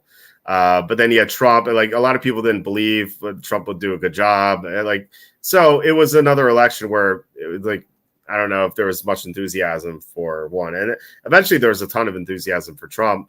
But I don't know, in 2016, I don't know. Although Trump did build it up a lot, by he did great in the debates against Hillary. Like Hillary it was so easy to expose her because no one liked her.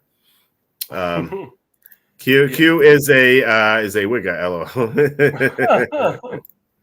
John says, build that wall. Mexico's going to pay for it. Yeah.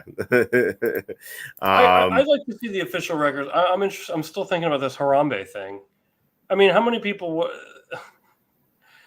What do you think is more impressive? Harambe getting a few hundred votes or me getting 50?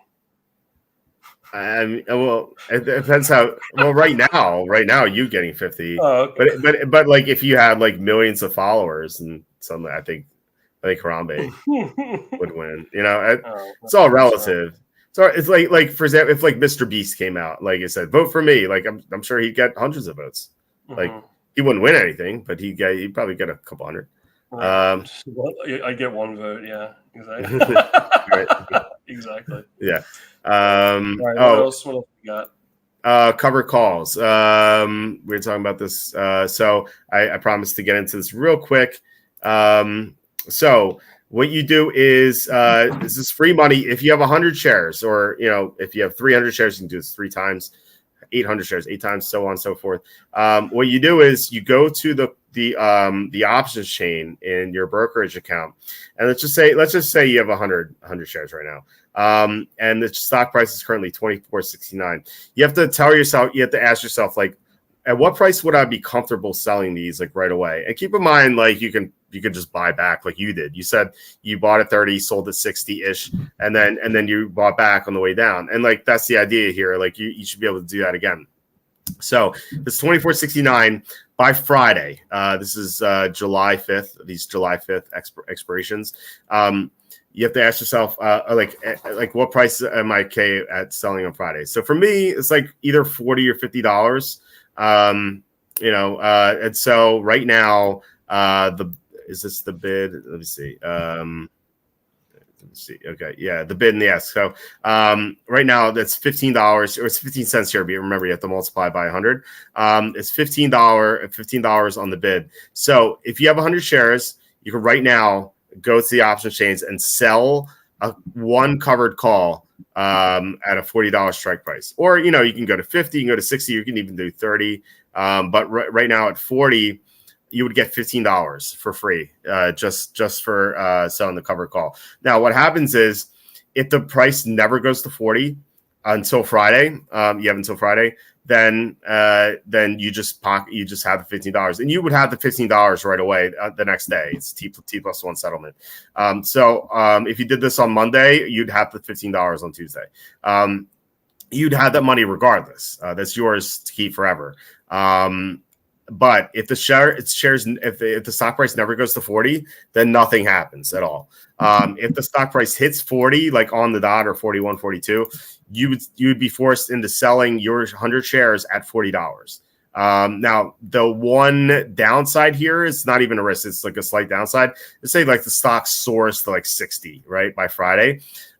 You would still be forced to sell at 40. And that's why I said you would have to ask yourself, at what price am I comfortable selling these shares? Because obviously there's no guarantee it's going to go to 60 by Friday. It's very, very low a chance of that happening. So this is basically free money, and you could adjust this every single week. Like, by next Friday, what the stock price is $29, you can be like, okay, I'm going to sell cover calls at $60. And given that the price of the stock goes up, you'll be able to sell more. Like right now, it's 24.82. If the stock price was 26 or 27 right now, you'd be able to get much more than $15 for your 100 shares. You'd probably get like $25 or maybe even $30. We're talking about 100 shares. If you had 1,000 shares, you do this 10 times, you get $150. Just $150 every single week, just for clicking a few buttons. It's truly amazing. And that's what I was talking about before with the split. Like if you have 1,000 shares right now, and let's just say in a couple of years they do a split, suddenly you're going to have 4,000 shares. You'll be able to do this 40 times. So that's $600 every single week, just for clicking a few buttons, just for holding the shares. So it's about $2,400 a month, just for holding shares. And so people don't realize this. They just hold their shares. They're like, can't wait for this to go up. They just hold it and don't do anything. It's a big mistake. Just not sell these cover calls. It's free money, and it's just sitting out there, and a lot of people don't know about it. So that's my recommendation. I need to get to 100 here. I guess I could do it with another stock too, but GameStop's the only thing I'm holding right now. What else? Do you have something in mind, or no? I'm kind of holding out for GameStop. I should be at 100 shares relatively soon. Okay, it's awesome. So and it's cool because you could theoretically reinvest it. So let's just say like one of these good weeks you got like $25 for this cover call. You could just buy another share, and so you'd have 101. And then each week you get more and more. Eventually you get 200 shares, and you're like, all right, now this is twice, and you're building up your capital and your investment like twofold at that point. And okay. And the more shares you have, and I was like even like thinking about what Roaring Kitty has. Roaring Kitty has 9 million shares. Which means he could do this 90,000 times. So he would make, if he sold these cover calls each week, he'd make $1.35 million selling these cover calls every week. Now multiply that by 52 weeks, that's $70 million for the year, just for clicking buttons. $70 million just for doing nothing. That guy. He looks like Axl Rose. He does. From Guns N' Roses. Yeah. But so that's why I stress cover calls.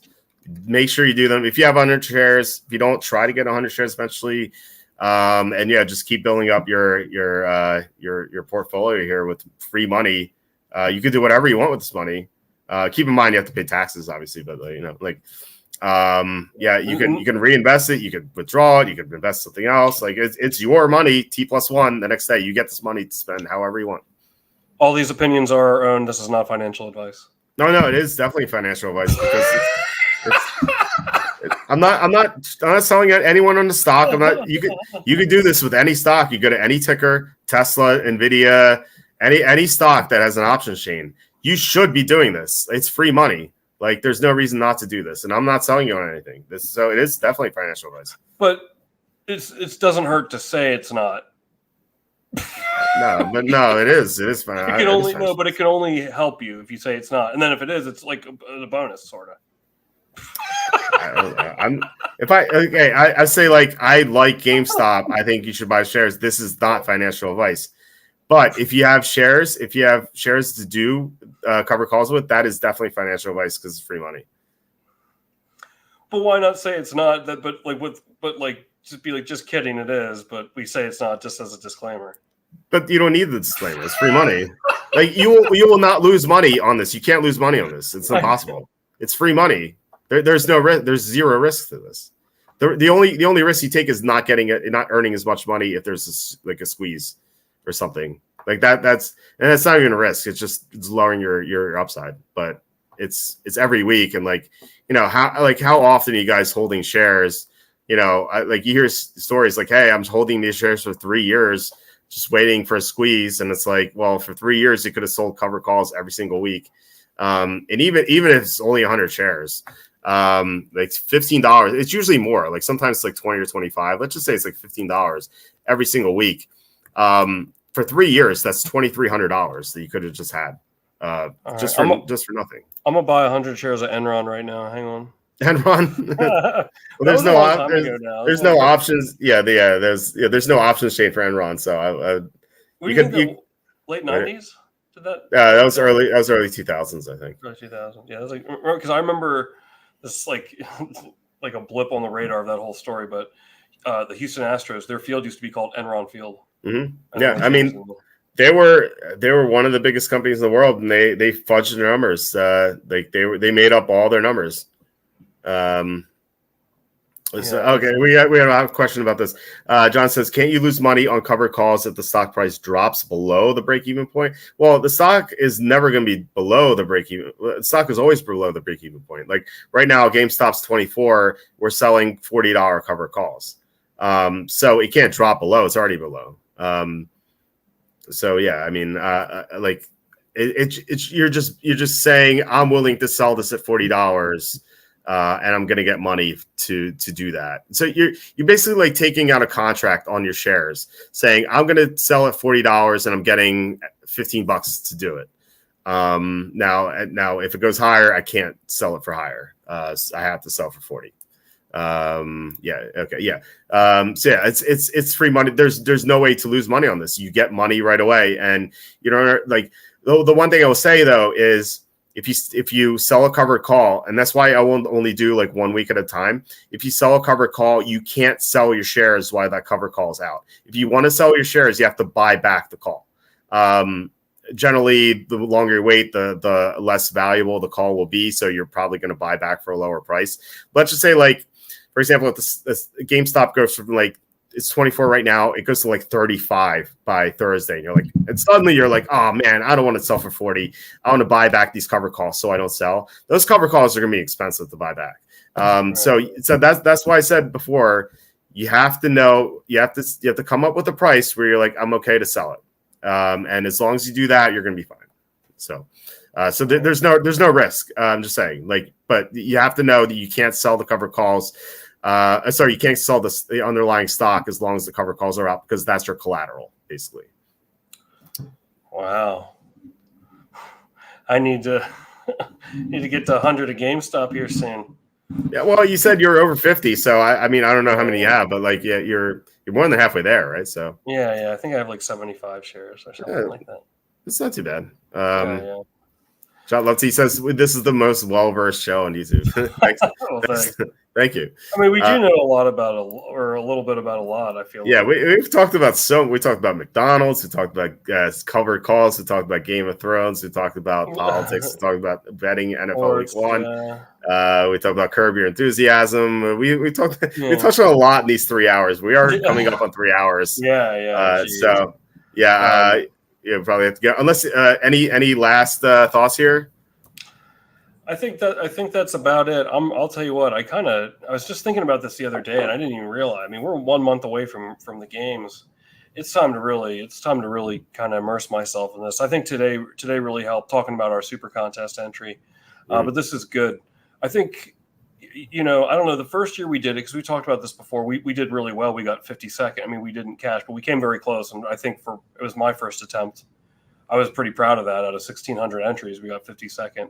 And then last year was a year that we want to forget. But I think, like, I feel like I really wasn't like completely like mentally like in it. I mean, I was watching games and paying attention, but I think now like doing the show, especially like for like pretty much a year now since then, and like talking about it is definitely gonna. I mean, it can only help.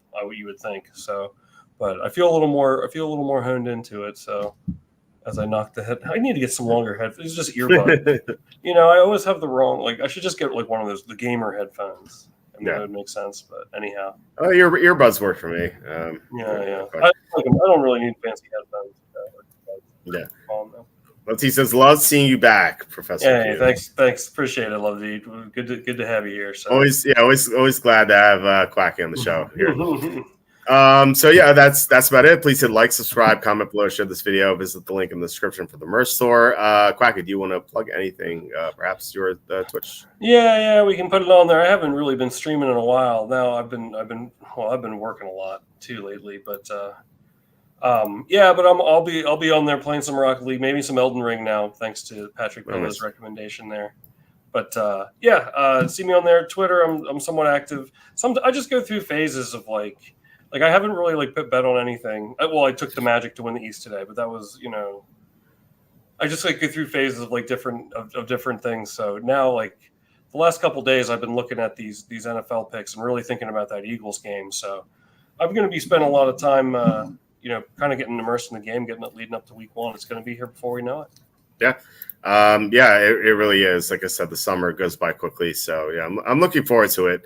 There's some crazy or like some stupid reports from OTAs, like Ian Thomas is stealing the spotlight in Carolina. It's like, all right, let's get through the games here. This is stupid. It's like, it feels like the writers are getting bored.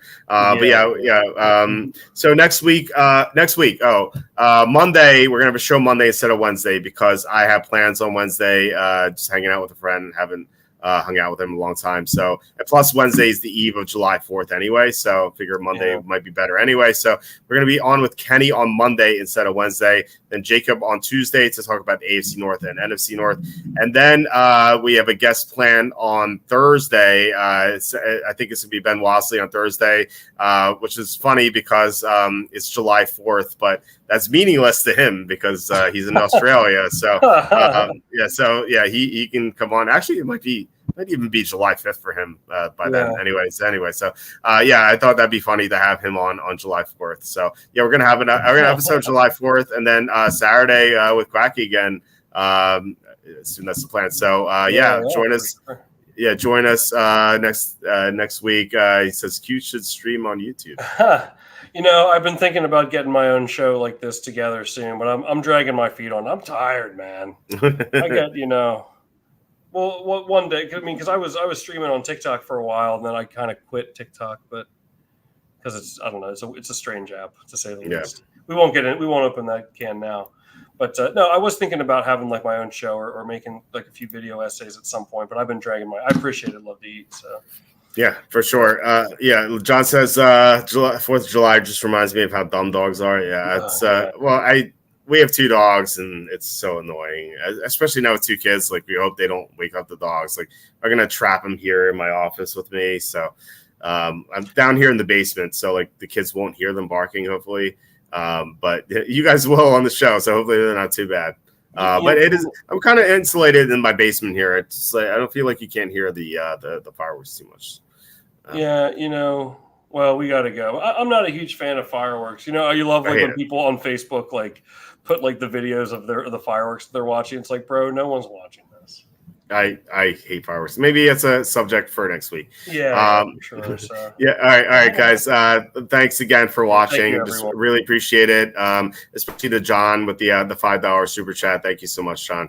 John. Yeah. So we'll be back on Monday. I hope you guys have a great rest of your weekend, and talk to you later. Have a good night, guys. Bye.